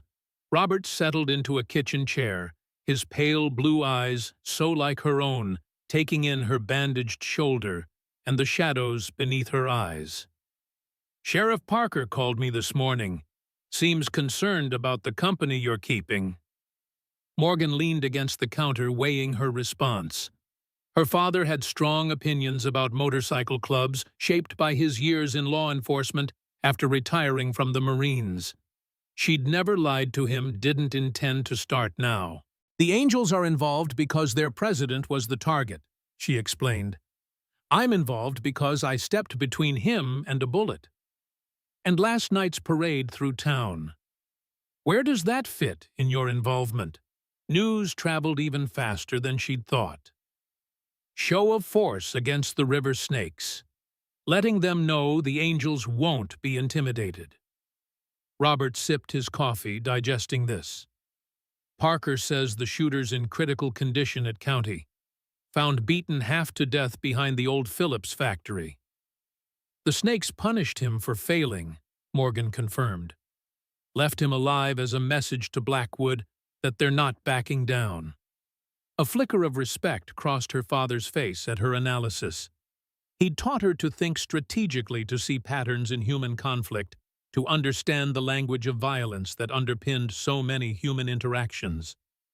"You know who James Blackwood is?" Robert asked, his tone careful. "What he's been involved in over the years? I know he leads the local angels. I know he has boundaries, no dealing to kids, no fentanyl, no random violence. And I know he's fighting to keep the snakes from flooding this town with drugs that are killing people." Robert studied her over the rim of his coffee cup. "You've done your homework." Seemed prudent given the circumstances. A silence stretched between them, comfortable in its familiarity. They'd never been people who filled empty air with meaningless chatter. "Blackwood served," Robert said finally. "Desert Storm, Army Rangers, decorated for actions during a mission that went sideways near the Kuwait border." This was news to Morgan. Blackwood hadn't mentioned his military service directly, though she'd recognized the command presence that came from having men's lives in your hands. "How do you know that?" she asked. "Looked him up years ago when the Angels first established their chapter here. Always good to know who's operating in your backyard." Robert set his cup down. "He was a staff sergeant, led a squad that got cut off during an advance, brought every one of his men back alive." The information added another layer to her understanding of Blackwood, his leadership style, the respect his men showed him, the discipline he maintained within the club. Not just an outlaw biker, but a combat veteran who'd carried the lessons of war into civilian life, applying them to a different kind of battlefield. "He ever mention knowing you?" Morgan asked, a possibility forming in her mind. Robert's expression shifted almost imperceptibly. "Why do you ask?" "Something he said, about me reminding him of someone he owed a debt to." Her father's gaze dropped to his coffee cup, his weathered hands wrapping around it, as though seeking warmth, despite the Arizona heat already building outside. "Gulf War, 1991, he said after a long moment. "I was a gunnery sergeant with 1st Recon. We got attached to an Army Ranger unit for a special op near the Kuwait border. Things went bad. Intelligence failure, enemy, strength underestimated. We got pinned down in a wadi, taking heavy fire from 3 sides." Morgan listened intently. Her father rarely spoke about his combat experiences, preferring to keep those memories locked away, where they couldn't touch his civilian life. "Staff Sergeant Blackwood was there," Robert continued, "leading a squad that was supposed to provide our extract. When the shooting started, they were still a click away. Protocols said they should have waited for air support, maintained position. Blackwood didn't wait. He brought his men straight into the firefight, created a corridor for us to withdraw through." He paused, the memory playing across his face like a shadow. "We were carrying wounded, moving slow. Blackwood's position was exposed, no cover worth mentioning. They took casualties holding that line, but they didn't break. They gave us the time we needed to get our people out." The pieces began to align in Morgan's mind. Blackwood's recognition of her, the debt he'd mentioned, the way he'd looked at her as though seeing a ghost. "You saved him," she guessed. Robert nodded slowly. "Sniper on a ridge we hadn't cleared. Had Blackwood in his sights. I saw the glint off the scope just like you did on Main Street. Got my shot off first." He looked up, meeting her eyes. Like father, like daughter, it seems. The parallel was almost eerie, both Hayes' father and daughter spotting a hidden threat and acting to save a man they didn't know, decades apart, but connected by the same instinctive response to danger. "He never mentioned knowing you," Morgan said. "We weren't formally introduced," Robert explained. "Different units, chaos of combat. He probably knew my rank and name from reports afterward, but we never spoke. I rotated back to the States a week later, finished my tour at Pendleton. Another piece of the puzzle clicked into place. That's why he looked at me like he was seeing someone else. I reminded him of you." "Possible," Robert conceded. The haze eyes are distinctive. Your mother always said they were like looking into winter sky. Morgan absorbed this new information, re-evaluating her interactions with Blackwood through this additional lens. His insistence on paying her medical bills, his protective instincts, his immediate trust in her judgment, all of it colored by a 30-year-old debt he believed he owed her family. "Does this change how you feel about my involvement?" she asked her father directly. Robert considered the question with characteristic thoroughness. Blackwood's not the devil Parker makes him out to be. But he's still the president of an outlaw motorcycle club, still operates outside the law when it suits him. He paused. That said, if the choice is between the Angels and the River Snakes having influence in this town, I know which one I'd choose. Coming from her law and order father, this was as close to approval as she was likely to get. Morgan felt something ease in her chest, a tension she hadn't fully acknowledged until it released. "The shooter, Tyler Grant," she said, changing tack slightly. "I treated him once in Iraq. Multiple shrapnel wounds from an IED near Fallujah." Robert's eyebrows rose. "Small world." "Too small for coincidence," Morgan replied. "I think he recognized me at some point. Maybe saw me around town place the face." "And decided to take you both out with one bullet," Robert concluded grimly. "Two birds, one stone." The tactical assessment was chilling, but likely accurate. Grant hadn't just been aiming at Blackwood. He'd recognized an opportunity to eliminate two potential threats. Morgan wondered how long he'd been watching her planning his moment. "The Snakes won't back down after last night," Robert warned. "Men like that can't afford to lose face. They'll retaliate, try to reassert dominance." "I know," Morgan acknowledged. "Blackwood knows it too. They're preparing." Robert studied her with the penetrating gaze that had seen through her excuses and evasions since childhood. "And where do you stand in all this? You've taken your bullet, done your good deed. You could walk away, let them fight their war without you." It was a fair question, one she'd asked herself during the long night of rumbling engines and silent statements of power.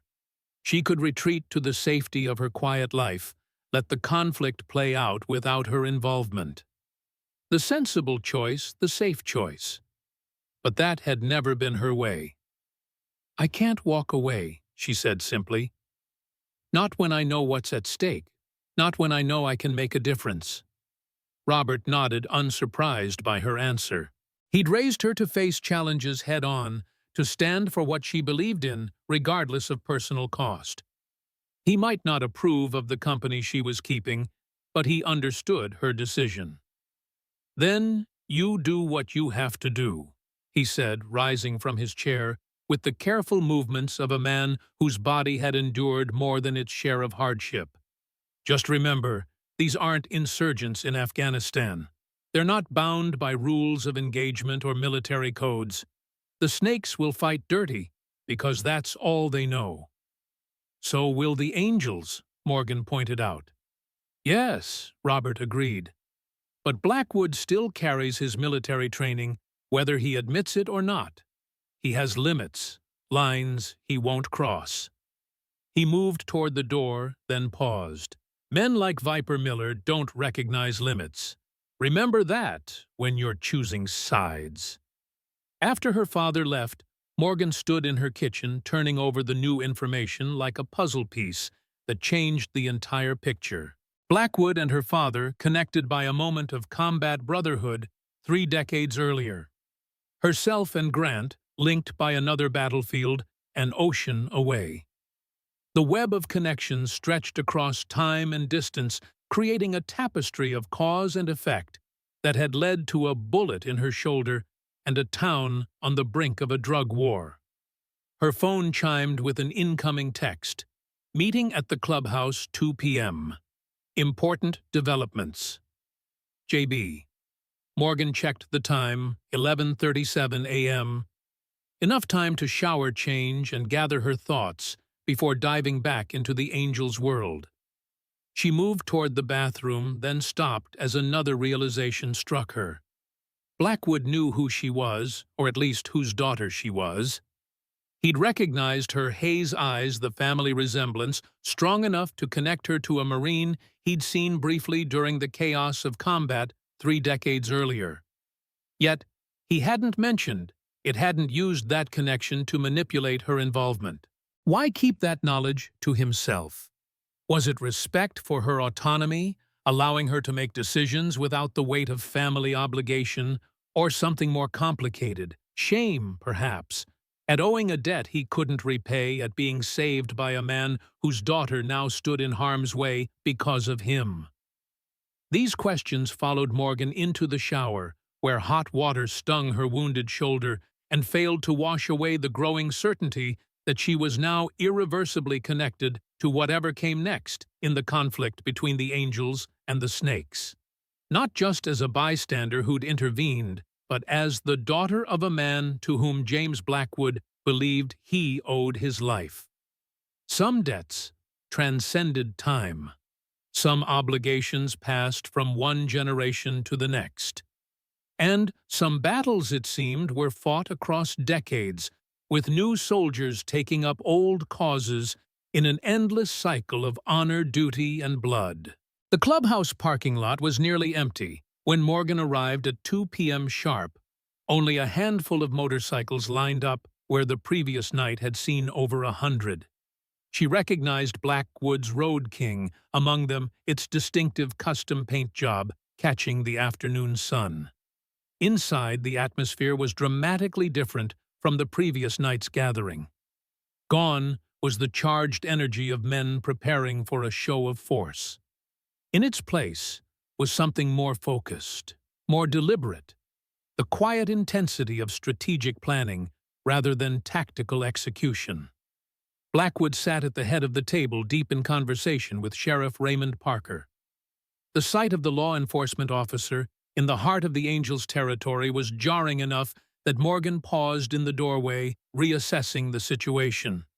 Doc and Wrench flanked Blackwood, while Razor stood slightly apart, arms crossed, watching the exchange with guarded expression. It was Parker who noticed her first, raising his gaze from the documents spread across the table. "Ms. Hayes," he acknowledged with a nod. "Glad you could join us." Blackwood turned the lines around his eyes deeper than they had been yesterday. "Morgan," he greeted her. "Come in. Things have developed overnight." She approached the table, noting the maps and photographs scattered across its surface. Surveillance photos of the River Snakes Clubhouse County property records and what appeared to be police reports created a mosaic of intelligence gathering. "Sheriff Parker's here in an unofficial capacity," Blackwood explained, answering her unspoken question. "We have mutual interests at the moment." Parker's expression suggested this alliance was temporary and pragmatic rather than comfortable. "Tyler Grant regained consciousness this morning," he said without preamble. "Gave a statement before being placed in medically induced coma for surgery." "And, Morgan prompted, sensing there was more. "And it appears the River Snakes operation is larger than we thought," Parker continued. "Grant claims they're moving product through 3 counties using veterans support groups as distribution networks." The targeting of veterans hit Morgan like a physical blow. She'd seen too many of her brothers and sisters in arms fall to addiction after returning home, pain management that spiraled into dependency, self-medication for PTSD, the search for chemical peace when the real thing proved elusive. "How?" she asked, her voice tight. "Veterans groups have safeguards protocols." "They're infiltrating legitimate organizations," Parker explained, "placing members who've served as volunteers, establishing trust, then using that access to identify vulnerable veterans, those with chronic pain, PTSD, limited support systems." The strategy was as brilliant as it was despicable, targeting those already struggling with transition to civilian life, exploiting their pain and isolation to create customers whose addiction would ensure repeat business. "That's not all," Blackwood added grimly. According to Grant, Viper's been specifically recruiting veterans with combat experience, men with tactical training and weapons proficiency. He's building a paramilitary force, not just a drug distribution network. The implications were chilling. A criminal organization with military training could escalate beyond typical gang violence into something far more dangerous, coordinated, disciplined, strategic. "What's the sheriff's department doing about this?" Morgan asked Parker directly. "What we can with limited resources," he replied, a hint of defensiveness in his tone. "Grant's testimony gives us enough for search warrants, but Viper's careful. He keeps his hands clean, uses cutouts for the dirty work. We need more than the word of a failed hitman to make charges stick." "Which is where we come in," Blackwood interjected. "The Angels have connections Grant doesn't know about, former members who've moved on but still honor the Brotherhood. One of them works at the VA hospital, where many of these veterans are being targeted." Morgan began to see the shape of their alliance. Parker needed intelligence he couldn't legally obtain, and the Angels had access to information channels outside official scrutiny. A marriage of convenience in service of a greater good. "There's something else you should know," Parker said, his gaze shifting to Morgan. "Grant mentioned you specifically in his statement. Said Viper ordered him to take care of the medic after dealing with Blackwood." The confirmation of her earlier theory sent a chill through Morgan's core. Not a random encounter, not an accidental intervention, but a targeted elimination attempt. She'd been in Viper's crosshairs without even knowing it. "Why?" she asked. "I've never met Viper, never interfered with his operation." "You've been volunteering at the Veterans Center on 4th Street, Parker said. It wasn't a question. "Running a support group for combat medics transitioning to civilian life." Morgan nodded. The weekly group was small but significant to her, a place where corpsmen, medics, and combat nurses could speak freely about the unique burdens they carried, the lives they'd saved and lost, the responsibility that never quite left their shoulders. "That center is one of the Snake's recruitment hotspots," Parker continued. "According to Grant, you were flagged as a problem 6 months ago when you helped a former Army medic get into a private treatment program instead of the pain management the Snakes were offering." The memory clicked into place. James Wilder, a former Army medic with 3 tours in Afghanistan and a back injury that had him on high-dose opioids. She'd recognized the signs of dependency and used her connections to get him into a specialized program for veterans with chronic pain and addiction issues. She hadn't known she was interfering with the River Snakes operation. She'd just been helping a fellow combat medic who was drowning. "So Grant's mission wasn't just about Blackwood," she said, the pieces aligning. "I was always a target. He just got efficient, going for both of us when he saw the opportunity." "Looks that way," Parker confirmed. "Viper seems to have a particular dislike for medical personnel who get between him and potential customers." The targeting felt personal in a way that transcended business interests. Morgan filed the information away for further consideration. Every predator had patterns, weaknesses stemming from personal history or psychological blind spots. "What's our next move?" she asked deliberately, including herself in whatever plan was forming. Blackwood and Parker exchanged a glance that spoke volumes about their complicated relationship, mutual respect, tempered by fundamental differences in approach. "Sheriff Parker has obtained warrants for the Snakes Clubhouse and 3 properties connected to their operation," Blackwood explained. "The raids are scheduled for tomorrow morning. In the meantime, we've identified a location where we believe Viper is storing his current shipment of fentanyl before distribution." "And you're going to—" "What?" Morgan asked. "Hit it tonight? Destroy the product. Reconnaissance only," Parker interjected firmly. "We need evidence that will stand up in court, not vigilante action that compromises the case." The tension between legal procedure and direct action was palpable. Morgan had seen similar conflicts in Afghanistan. Military objectives, hampered by rules of engagement, immediate tactical needs, balanced against long-term strategic goals. "There's something else," Razor spoke up from his position against the wall. Grant wasn't working alone. He had a spotter on Main Street, someone who confirmed Blackwood's location before he took the shot. "Do we know who?" Morgan asked. "Not yet," Blackwood replied. "But it means the snakes have eyes in town people we wouldn't necessarily recognize as connected to them." The implication was clear: nowhere was truly safe. No one beyond suspicion.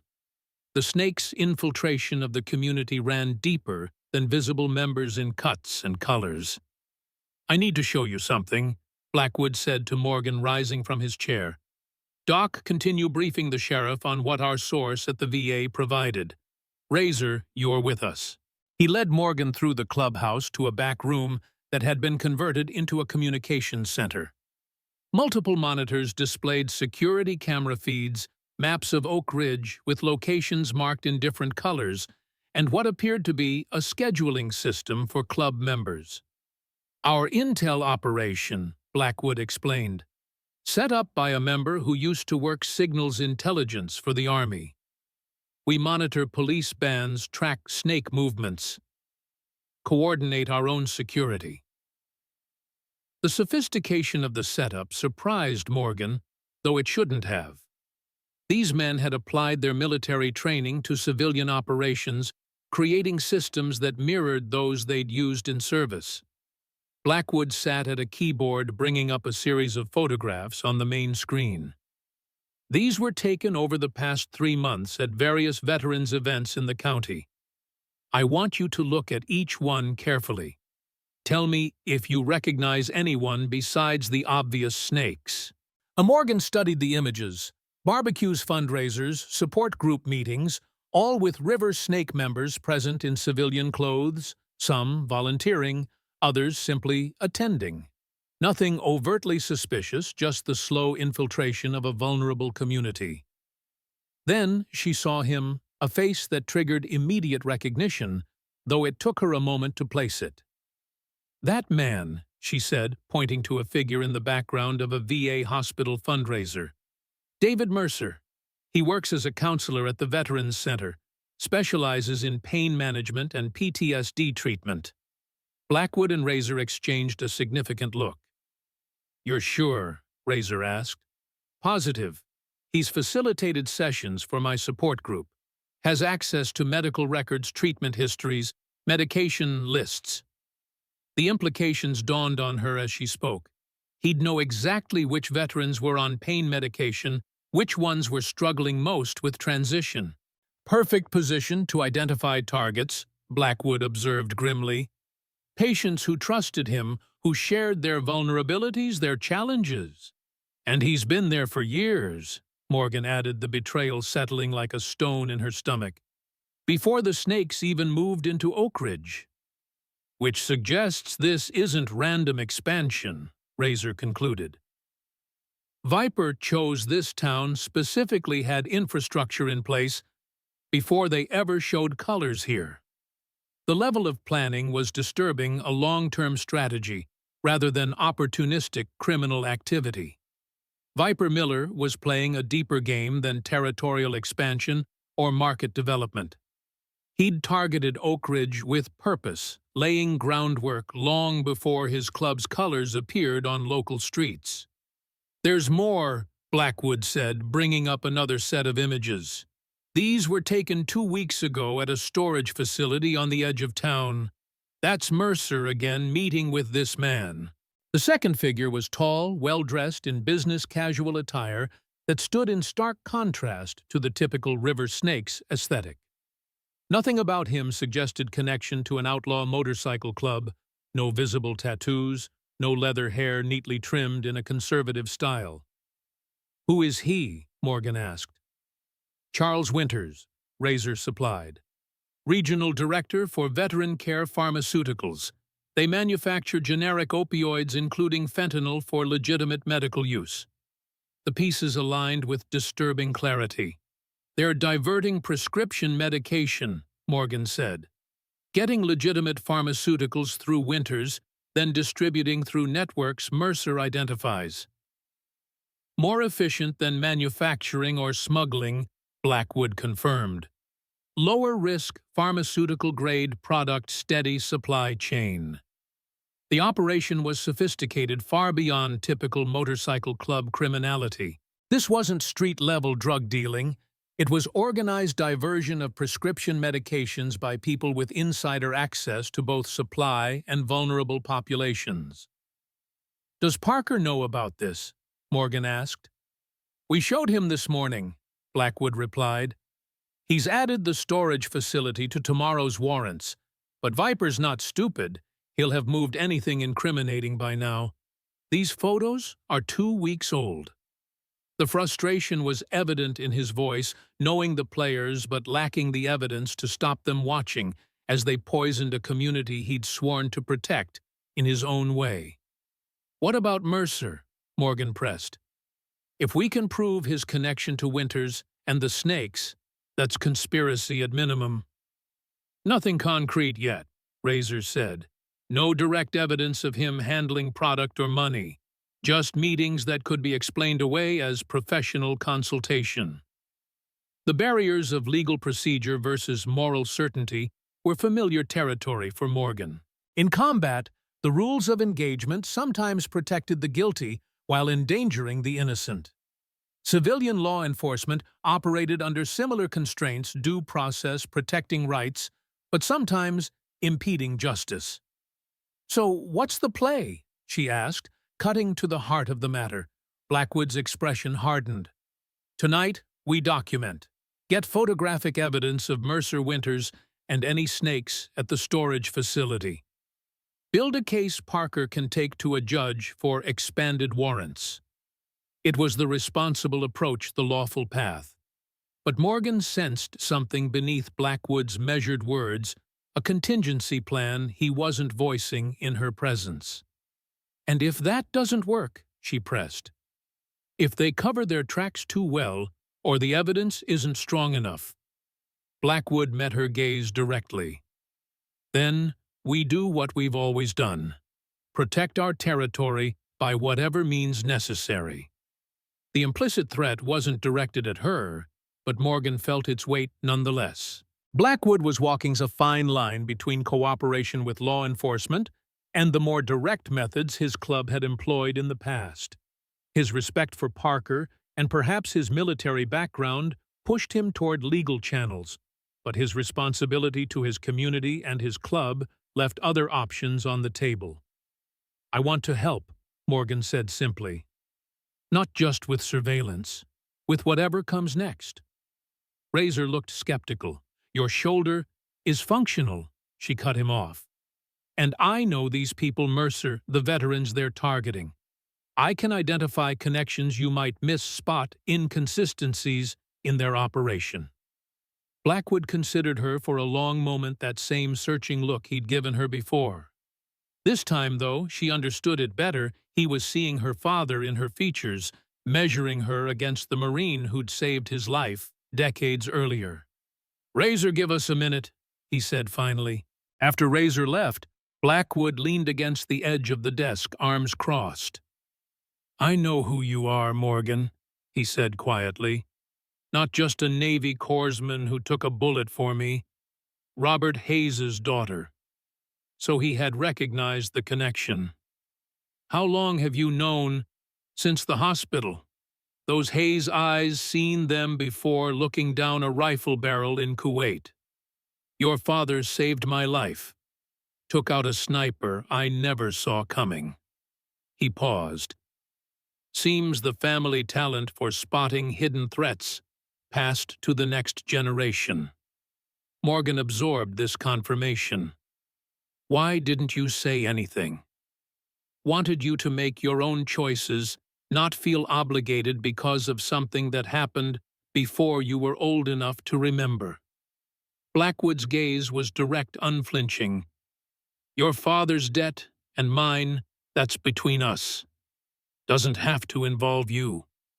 But it did involve her now, whether by chance or design. The bullet in her shoulder, the threat against her life, the veterans being targeted by the snakes, all of it connected her to this conflict more personally than any decades-old debt between warriors. I'm already involved, she said simply, not because of my father or your history, because of what's happening now to people I care about. Blackwood nodded, accepting her reasoning without further challenge. Tonight, then, surveillance only documenting movements gathering evidence Parker can use. No direct engagement unless absolutely necessary. Understood, Morgan agreed. What time? Midnight. Razor will pick you up at 11. As she turned to leave, Blackwood added, Morgan, your father, have you told him about this connection, about Kuwait? He told me this morning, she confirmed. Figured it out when I mentioned you said I reminded you of someone. A shadow crossed Blackwood's weathered features. He was a good Marine. Saved more than just my life that day. He paused. Tell him. Tell him the debt hasn't been forgotten, even after all these years. Morgan nodded, understanding the weight of honor that men like Blackwood and her father carried, obligations that didn't diminish with time, promises kept across decades. Their world might seem antiquated in an age of moral relativism and situational ethics, but there was something reassuring in its constancy. A code that remained unbroken despite the changing world around it. As she left the clubhouse, Morgan felt the disparate pieces of her life aligning in unexpected ways: her military service, her father's legacy, her work with veterans, and now her connection to the angels. Different threads woven together into a pattern she couldn't yet fully discern, but whose shape was beginning to emerge from the chaos of recent events. One thing was certain: the river snakes represented a threat beyond typical criminal activity. Their targeting of veterans, their sophisticated operation, and their willingness to eliminate anyone who interfered made them dangerous in ways that transcended territorial disputes between motorcycle clubs. They were predators, exploiting the vulnerable, using the wounds of war to create profit from pain. And that Morgan couldn't abide, not as a corpsman, not as a veteran, and not as Robert Hayes's daughter.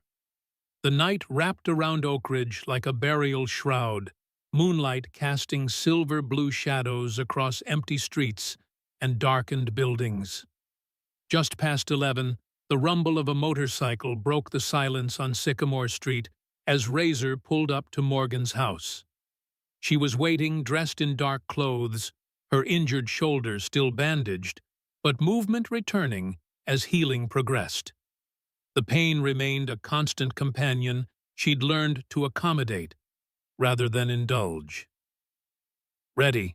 Razor asked as she approached. Morgan nodded, accepting the helmet he offered. No words were needed beyond that simple exchange. They both understood the mission parameters: surveillance-only documentation of the river snake's operation, building evidence Sheriff Parker could use to obtain more comprehensive warrants. The storage facility sat on the edge of town, a sprawling complex of metal buildings and chain-link fences illuminated by harsh security lights that created pools of white against the surrounding darkness. Razor parked the bike a quarter-mile away, in the shadow of an abandoned gas station that offered clear sightlines to the facility's main entrance. "Blackwood and Wrench are already in position on the south side," he explained as they dismounted. "Doc's monitoring police bands from the clubhouse. If the snakes show, we document and transmit immediately." Morgan checked her equipment, the compact digital camera Blackwood had provided, capable of high-resolution images in low light, and the small radio clipped to her belt. Professional gear for a professional operation, further evidence of the angels' sophistication beyond their outlaw image. They moved on foot to their designated observation point, a small rise that offered concealment while providing clear view of the storage facility's north entrance. The night air carried the scent of creosote and dust, the desert exhaling accumulated heat from the day. Morgan settled into position, her body remembering the patient stillness of combat surveillance despite the years since she'd last needed such skills. "You've done this before," Razor observed quietly, noting her practiced movements. "Force Recon attached corpsmen to their units sometimes," she replied. "Medical support for long-range surveillance missions." She adjusted the camera's settings, without looking muscle memory guiding her fingers. "You, Army Rangers," he confirmed. 8 years, 3 deployments. Got out in 2012 after catching some shrapnel outside Kandahar. The shared military background created an immediate understanding between them.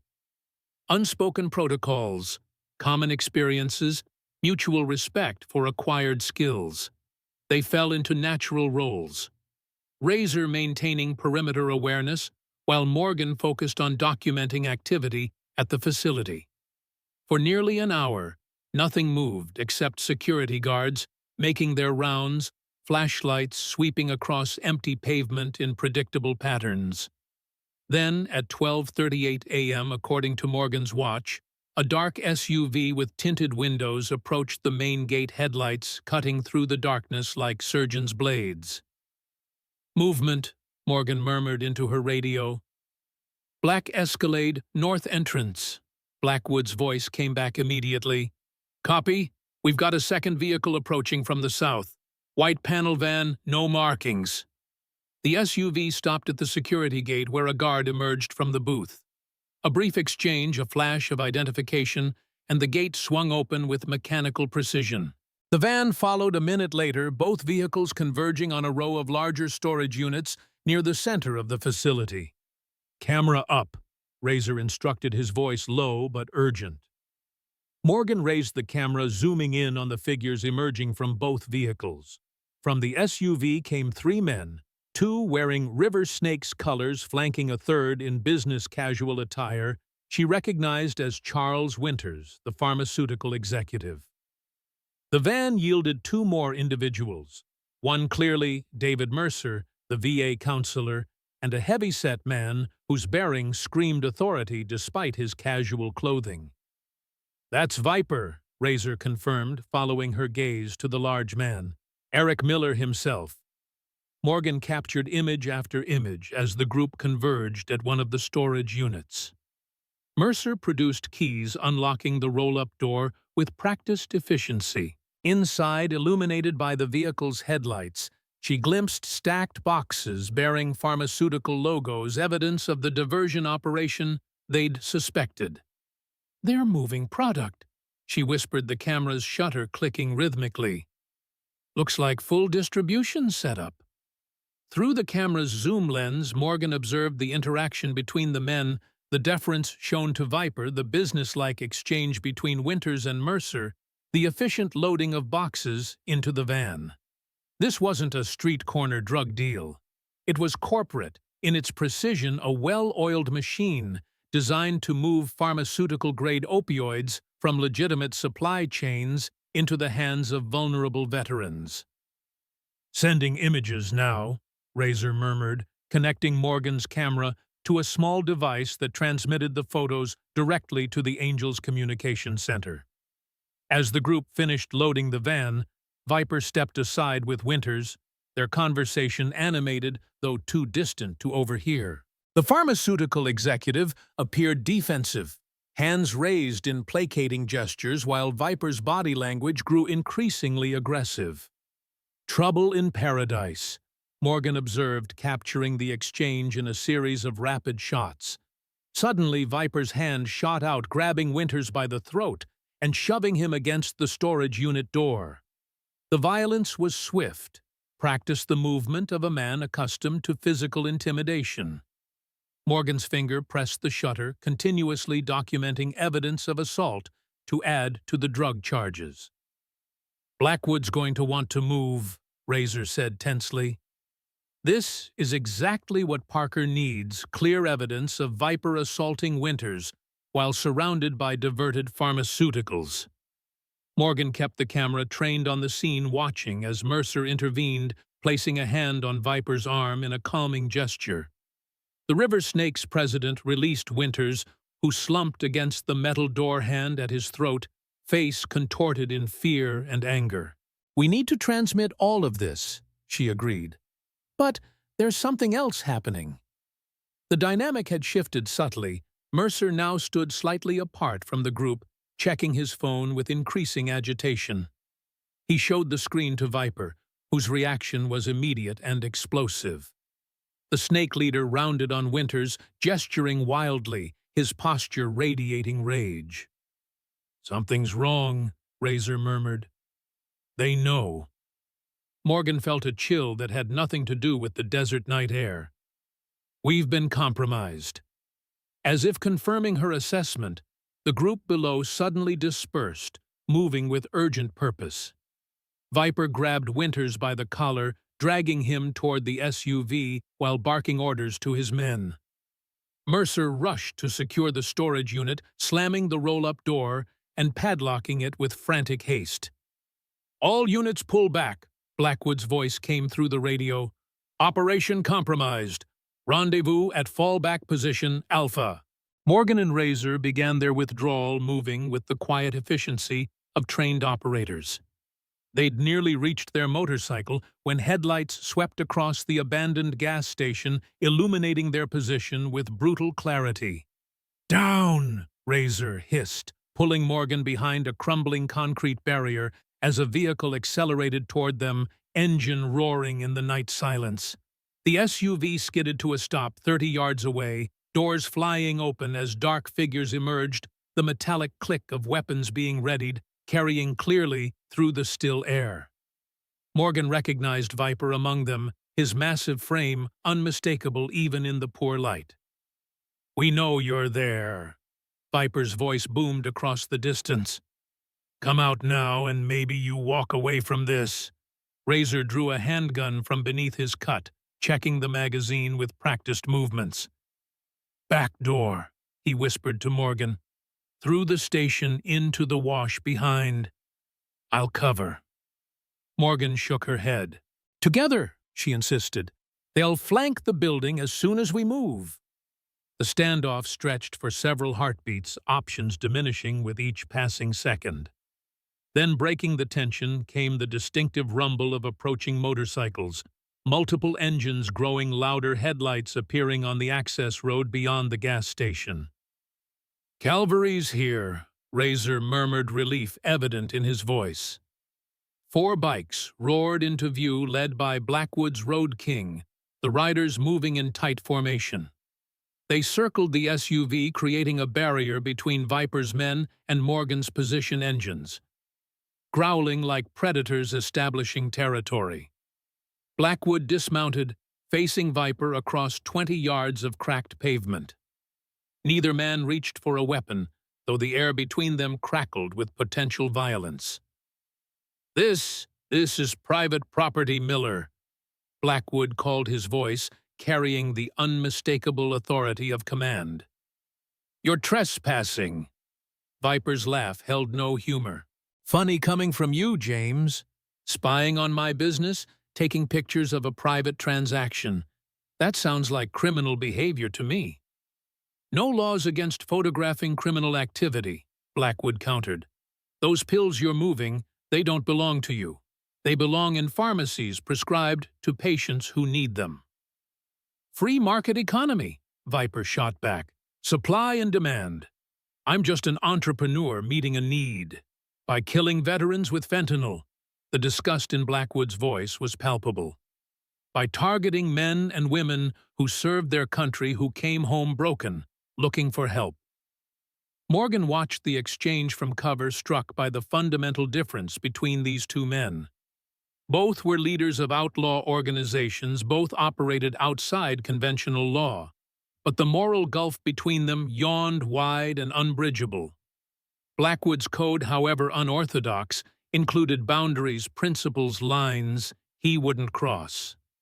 Viper recognized no such limits. "Business is business," Viper replied with a dismissive shrug.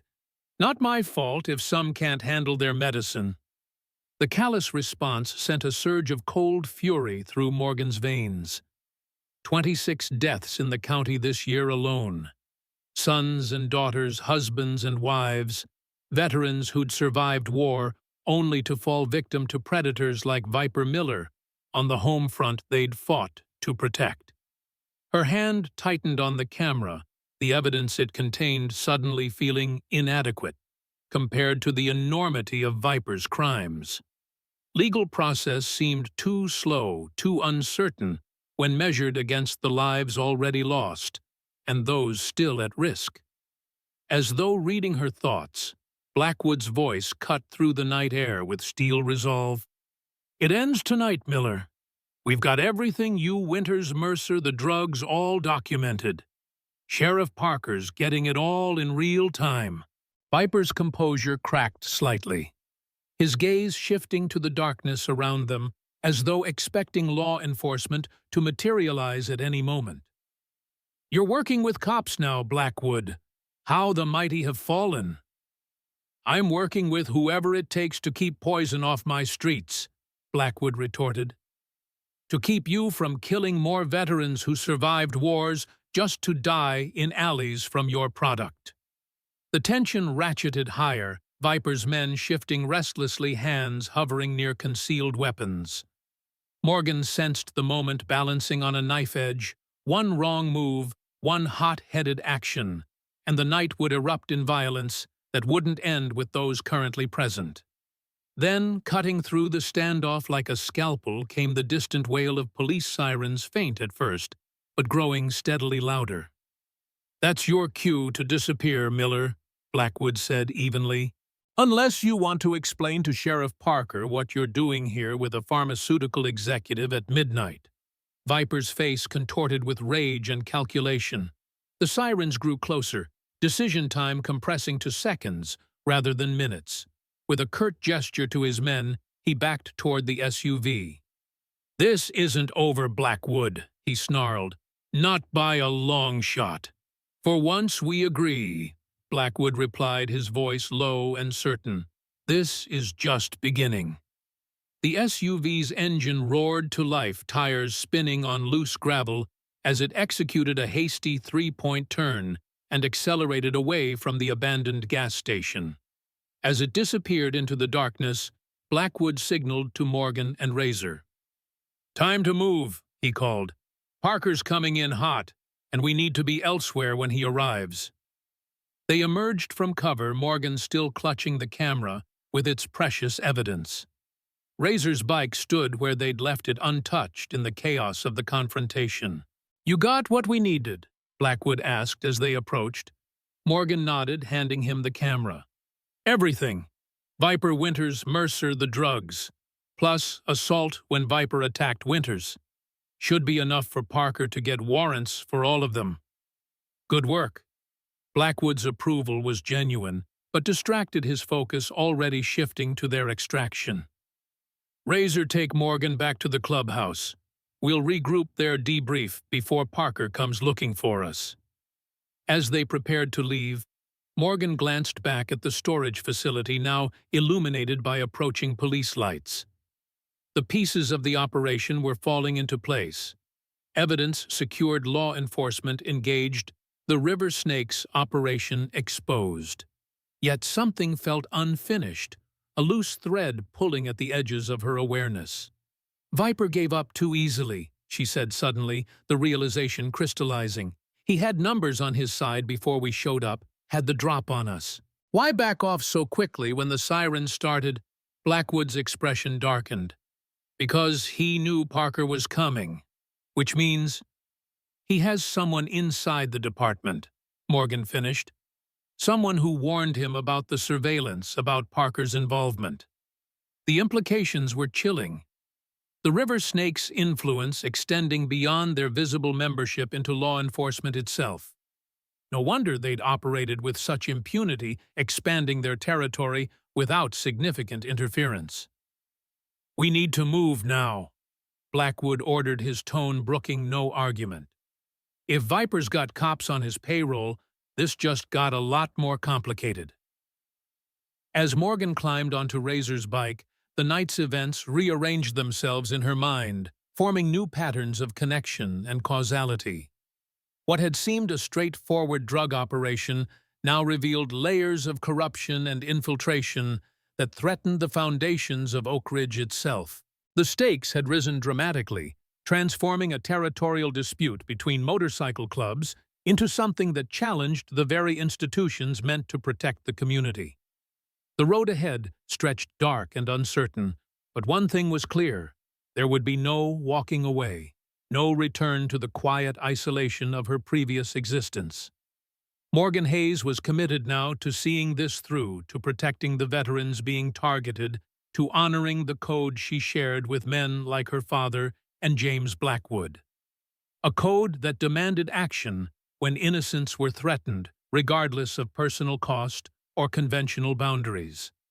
As they accelerated into the night, leaving the scene behind, Morgan felt the weight of that commitment settling onto her shoulders, familiar and almost welcome after the purposeless drift of her civilian days. She had found her mission again, her tribe, her place in a conflict that mattered. And this time, she wouldn't be fighting alone.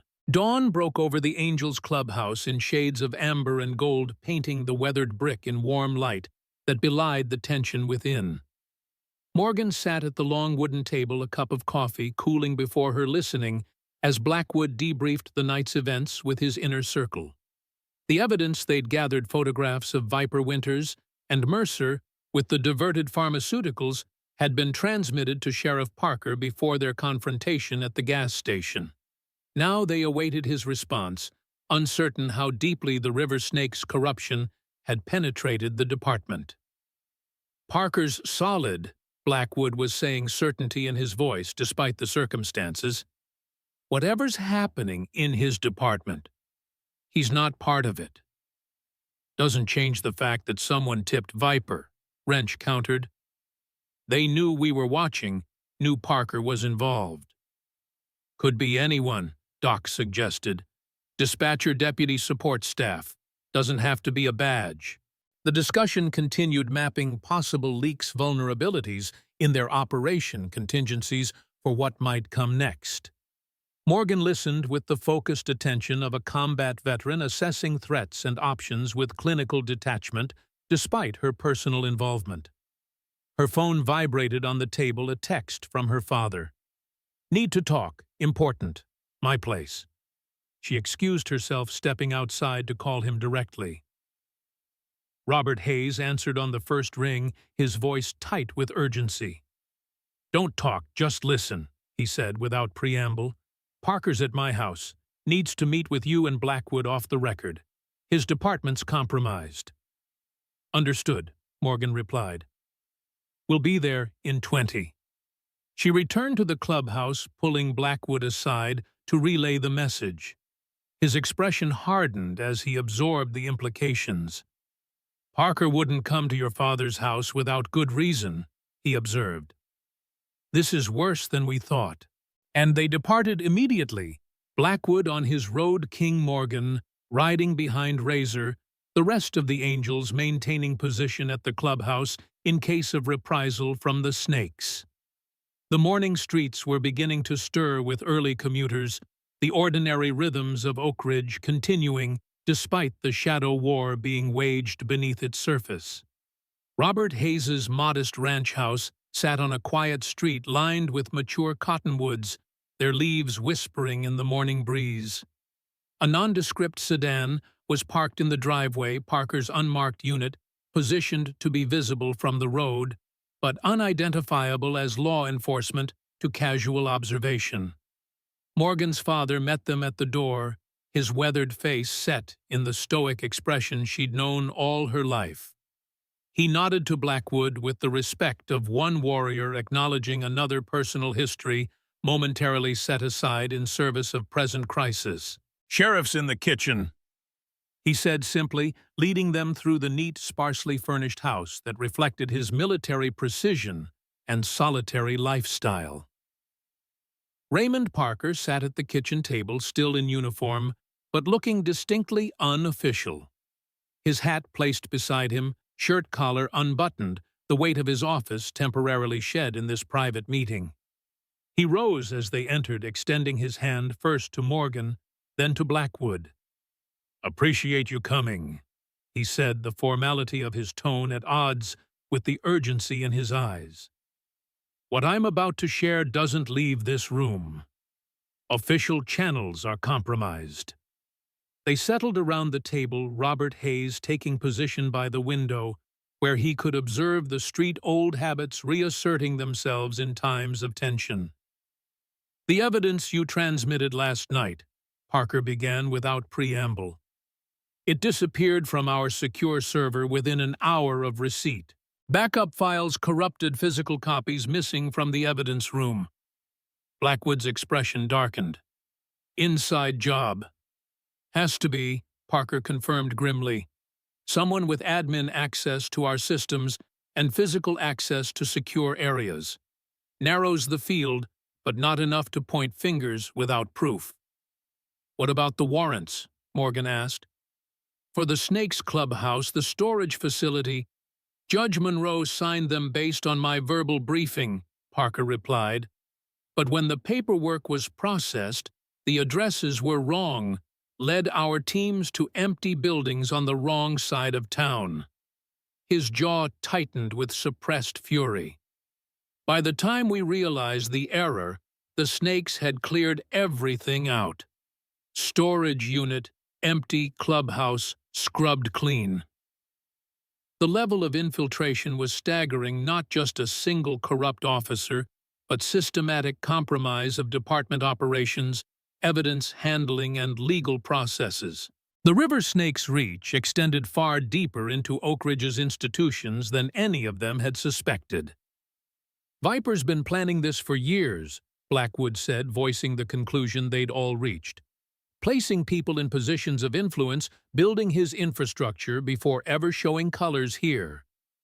"The question is, why?" Morgan interjected. "Why Oak Ridge, specifically? We're not a major distribution hub, not strategically located for drug trafficking. There are easier targets with less established competition." Parker and Robert exchanged a glance that carried unspoken significance. "There's something you both need to see," Robert said, rising from his position by the window. He left the room, briefly returning with a worn manila folder that he placed carefully on the table. "This may explain Viper's fixation on Oak Ridge." Inside were military records, deployment orders, after-action reports, personnel files dating back to the early 1990s. Gulf War era, Morgan noted, recognizing the formatting from historical documents she'd encountered during her service. "Operation Desert Shield, 1990. Robert began, his voice taking on the measured cadence of a briefing officer. "Before the main invasion to liberate Kuwait, special operations teams were inserted to gather intelligence, designate targets, prepare the battlefield."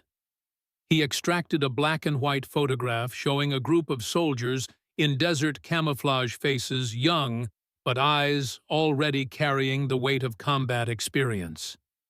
Morgan recognized her father immediately, standing tall and alert, despite the exhaustion evident in his posture. "First recon attachment to Army Rangers," Robert continued. "Joint operation to identify chemical weapons facilities near the Kuwait border. High-risk, deep insertion, minimal support." Blackwood leaned forward, recognition dawning as he studied the photograph. "I remember this mission," he said quietly. "We lost 3 men. Ambush at the extraction point." Robert nodded, a shadow crossing his features. "Intelligence failure. Someone compromised the mission, gave our position to Iraqi forces. We were pinned down, taking fire from 3 sides, when your team arrived to extract us." Parker, who had remained silent during this exchange, now spoke. "What does a 30-year-old mission in Kuwait have to do with Viper Miller and Oak Ridge?"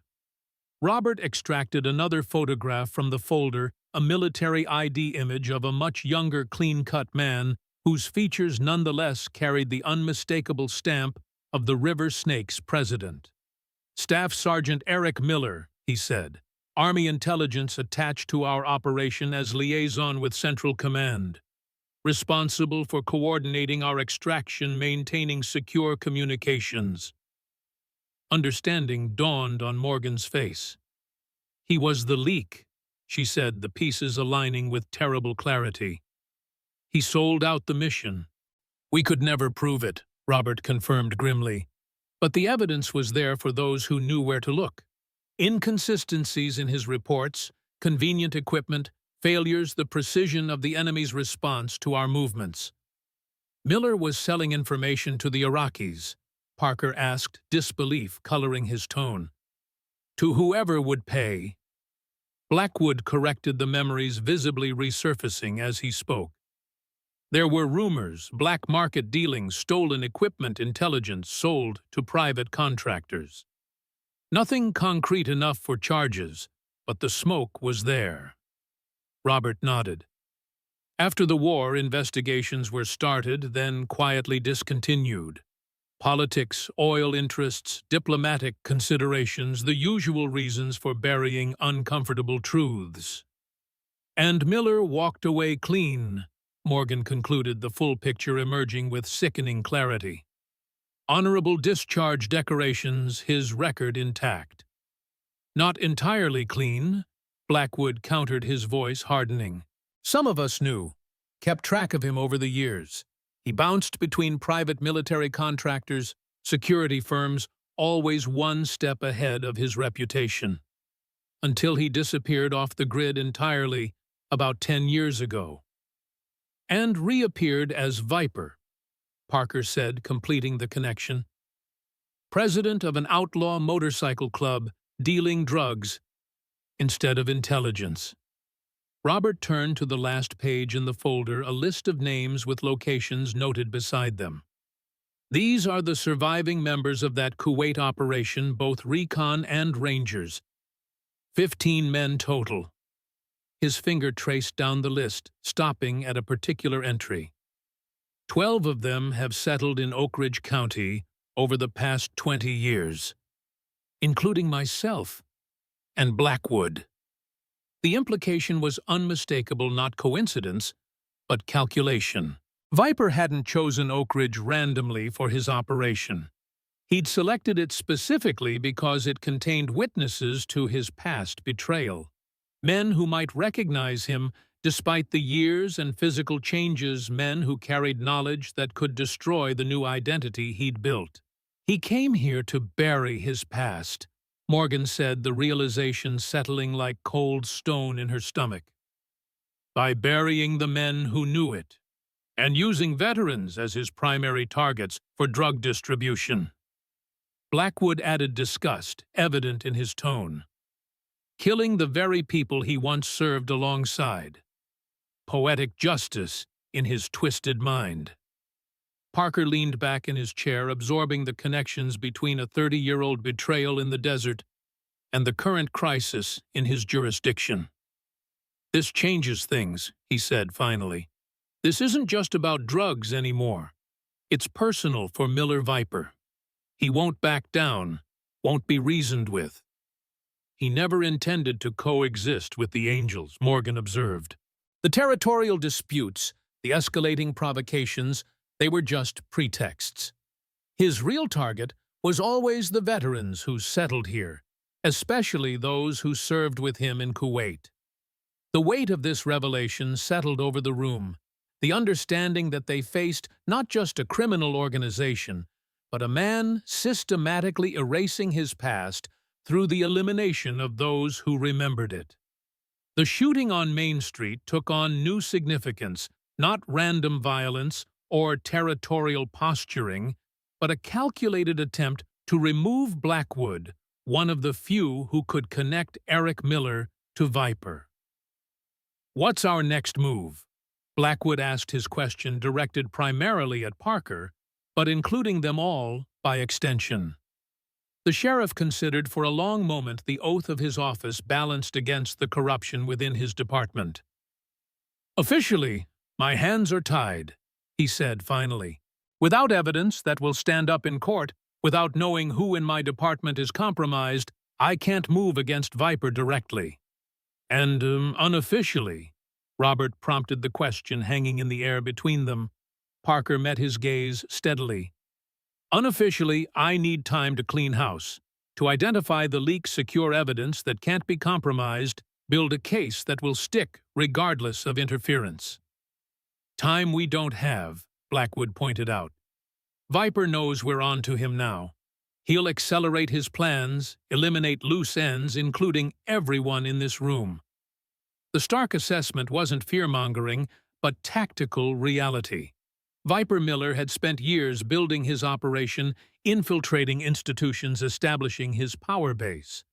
With his cover potentially compromised, he would move decisively to protect himself regardless of collateral damage. "There's another option," Morgan said quietly, all eyes turning to her.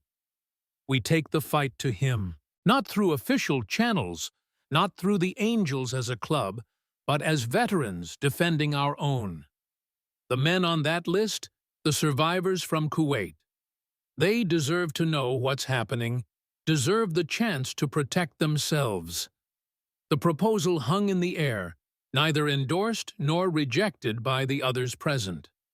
It occupied the gray area between lawful action and vigilante justice, a space all too familiar to veterans who'd operated in combat zones where legal niceties often surrendered to survival necessities. "That's dangerous territory, Morgan," Parker warned. "Outside the law, beyond my ability to protect any of you if things go sideways."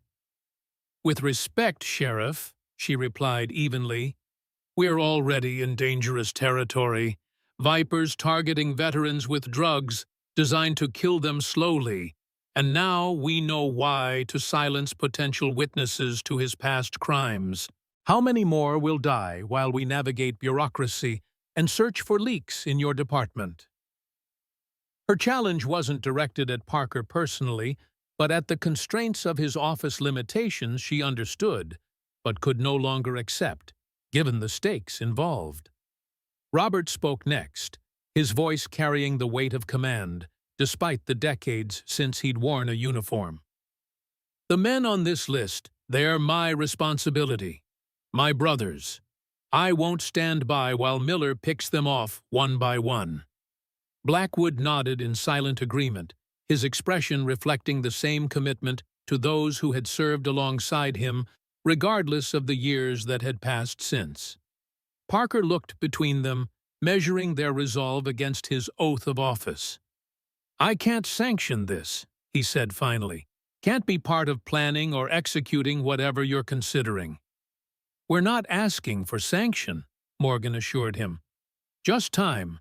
Keep your investigation internal focus on cleaning your department. Let us handle Viper and his operation."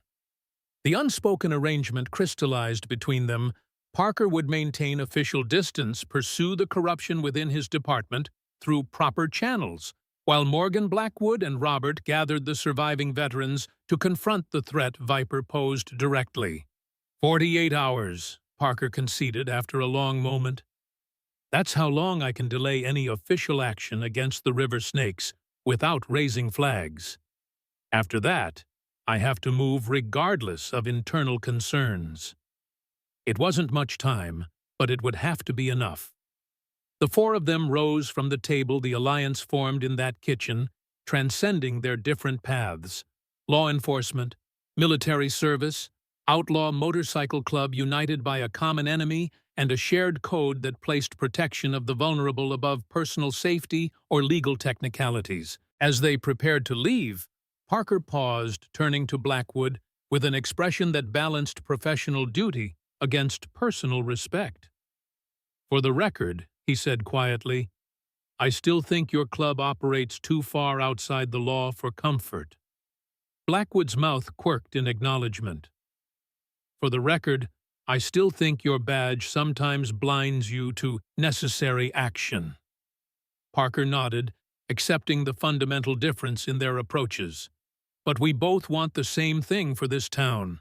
"On that," Blackwood agreed, "we've always been aligned." The moment passed between them, not friendship exactly, but mutual recognition of shared purpose despite differing methods. It was enough to bridge the gap for now to create the working alliance necessary to confront the threat Viper Miller represented to Oak Ridge and its citizens.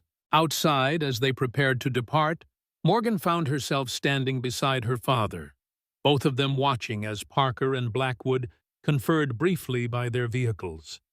"You always said there were no coincidences in combat," she observed, echoing a lesson he'd taught her years ago. That patterns meant purpose, connections meant causality. Robert nodded, his gaze fixed on the horizon where mountains rose against the morning sky. "Miller's been planning this for years," he said quietly. "Tracking us down, establishing his operation here, preparing to eliminate witnesses to his betrayal in Kuwait." "But he didn't count on us recognizing the pattern," Morgan replied. "On us connecting his past to his present actions." "No," her father agreed, a hint of grim satisfaction in his tone. "He didn't count on the Hayes family tendency to see what others miss.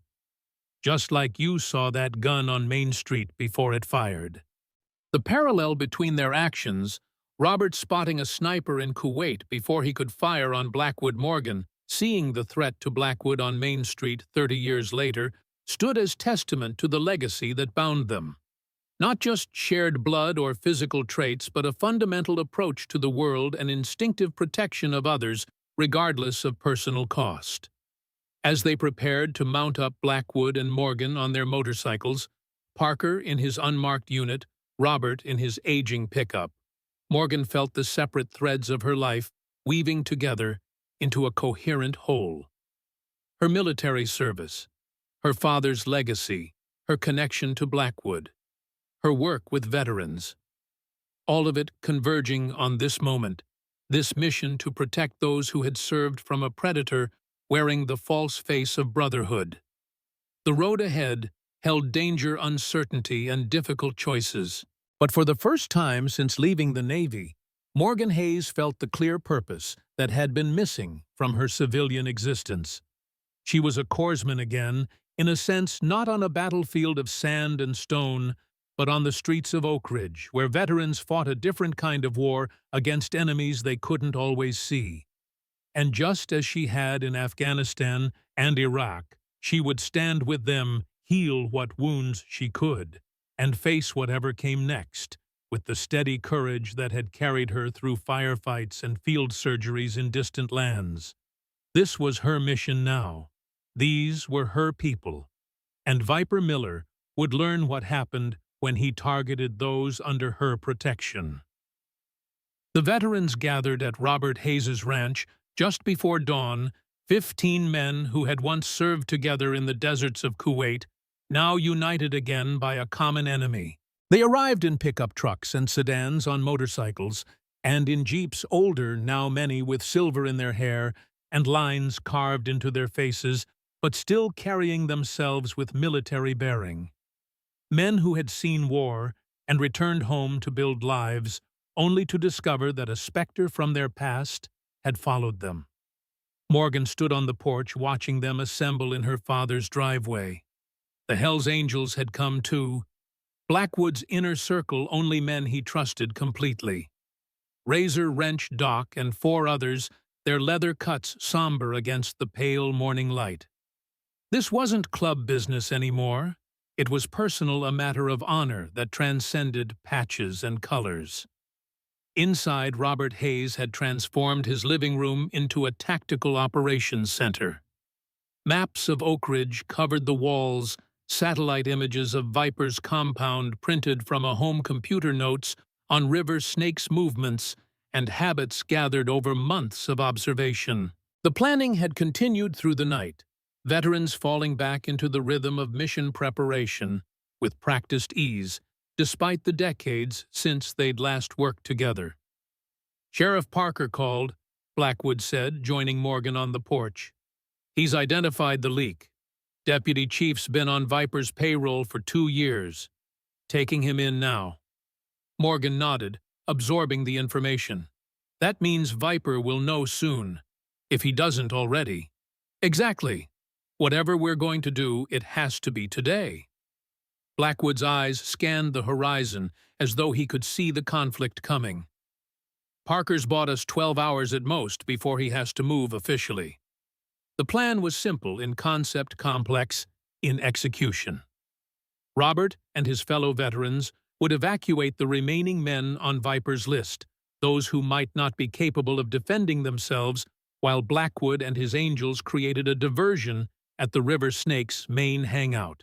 Meanwhile, Morgan would lead a small team to Viper's personal compound where, according to intelligence gathered by Parker's trusted deputies, the evidence linking Eric Miller to his past crimes was stored. "You sure about this?" Blackwood asked, his voice low. "Going after Viper directly." "I'm sure," Morgan replied, checking her sidearm with practiced movements. "He won't expect it. Too focused on you and my father." Her shoulder still ached, but the wound was healing well.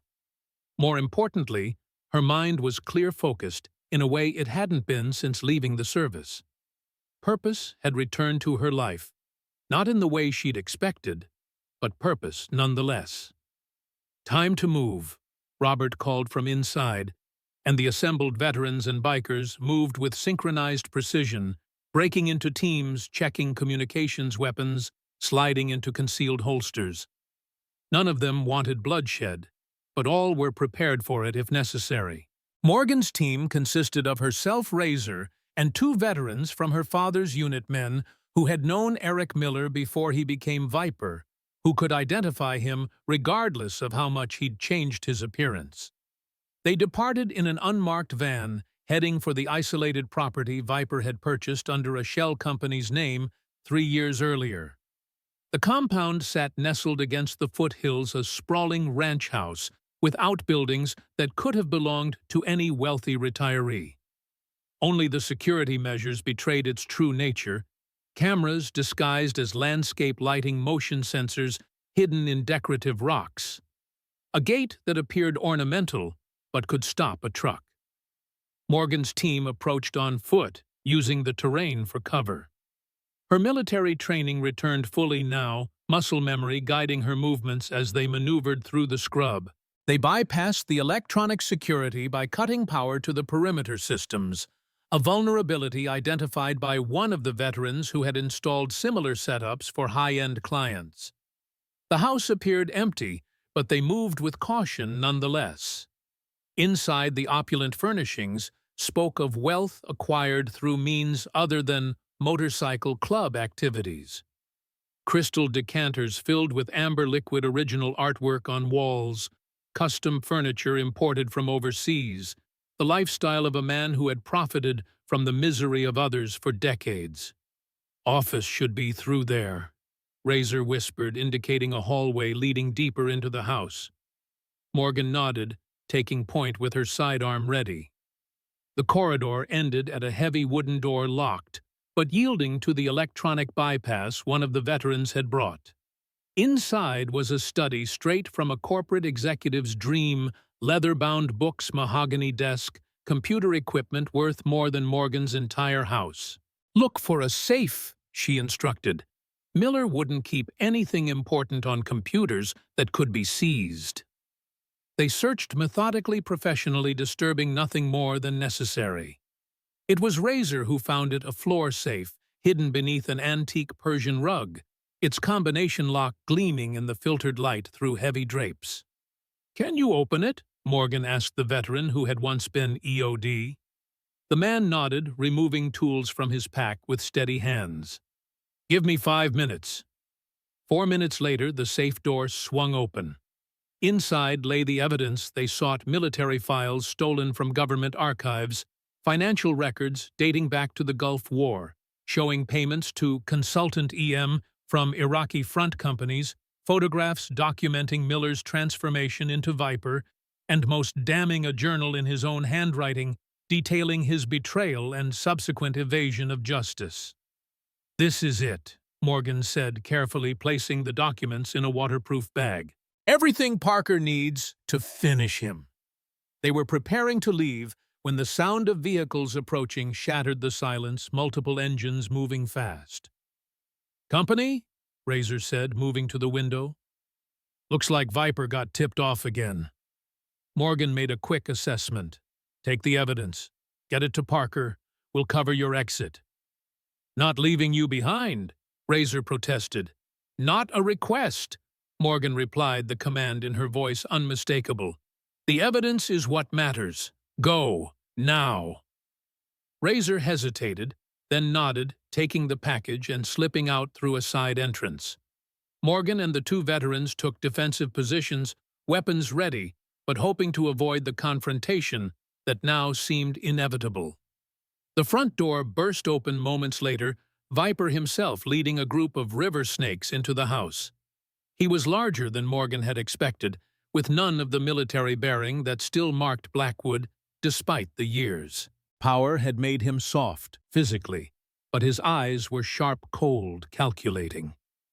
"I know you're in here," he called, his voice echoing through the house. "Hayes's daughter, right? The one who took a bullet for Blackwood. Should have aimed for you first." Morgan remained silent, watching through a crack in the partially open study door, as the snakes spread out through the house, searching room by room. "Your father's been a problem for 30 years, Viper continued, clearly trying to provoke a response. "Should have taken care of him in Kuwait. Would have saved me a lot of trouble." The footsteps grew closer. Morgan signaled to the veterans, preparing for the moment that could no longer be avoided. When Viper himself pushed open the study door, she was waiting, weapon leveled at his chest. "Eric Miller," she said calmly. "Or do you prefer traitor?"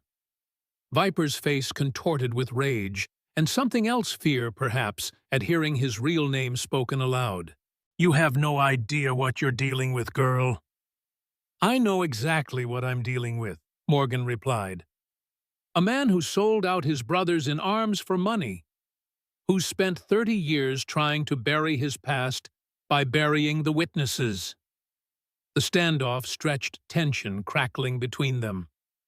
Viper's men had found the other veterans creating similar tableaus throughout the house, a frozen moment between violence and resolution. "You think this ends here?" Viper sneered. "I've got judges, politicians, half the county in my pocket. You've got nothing."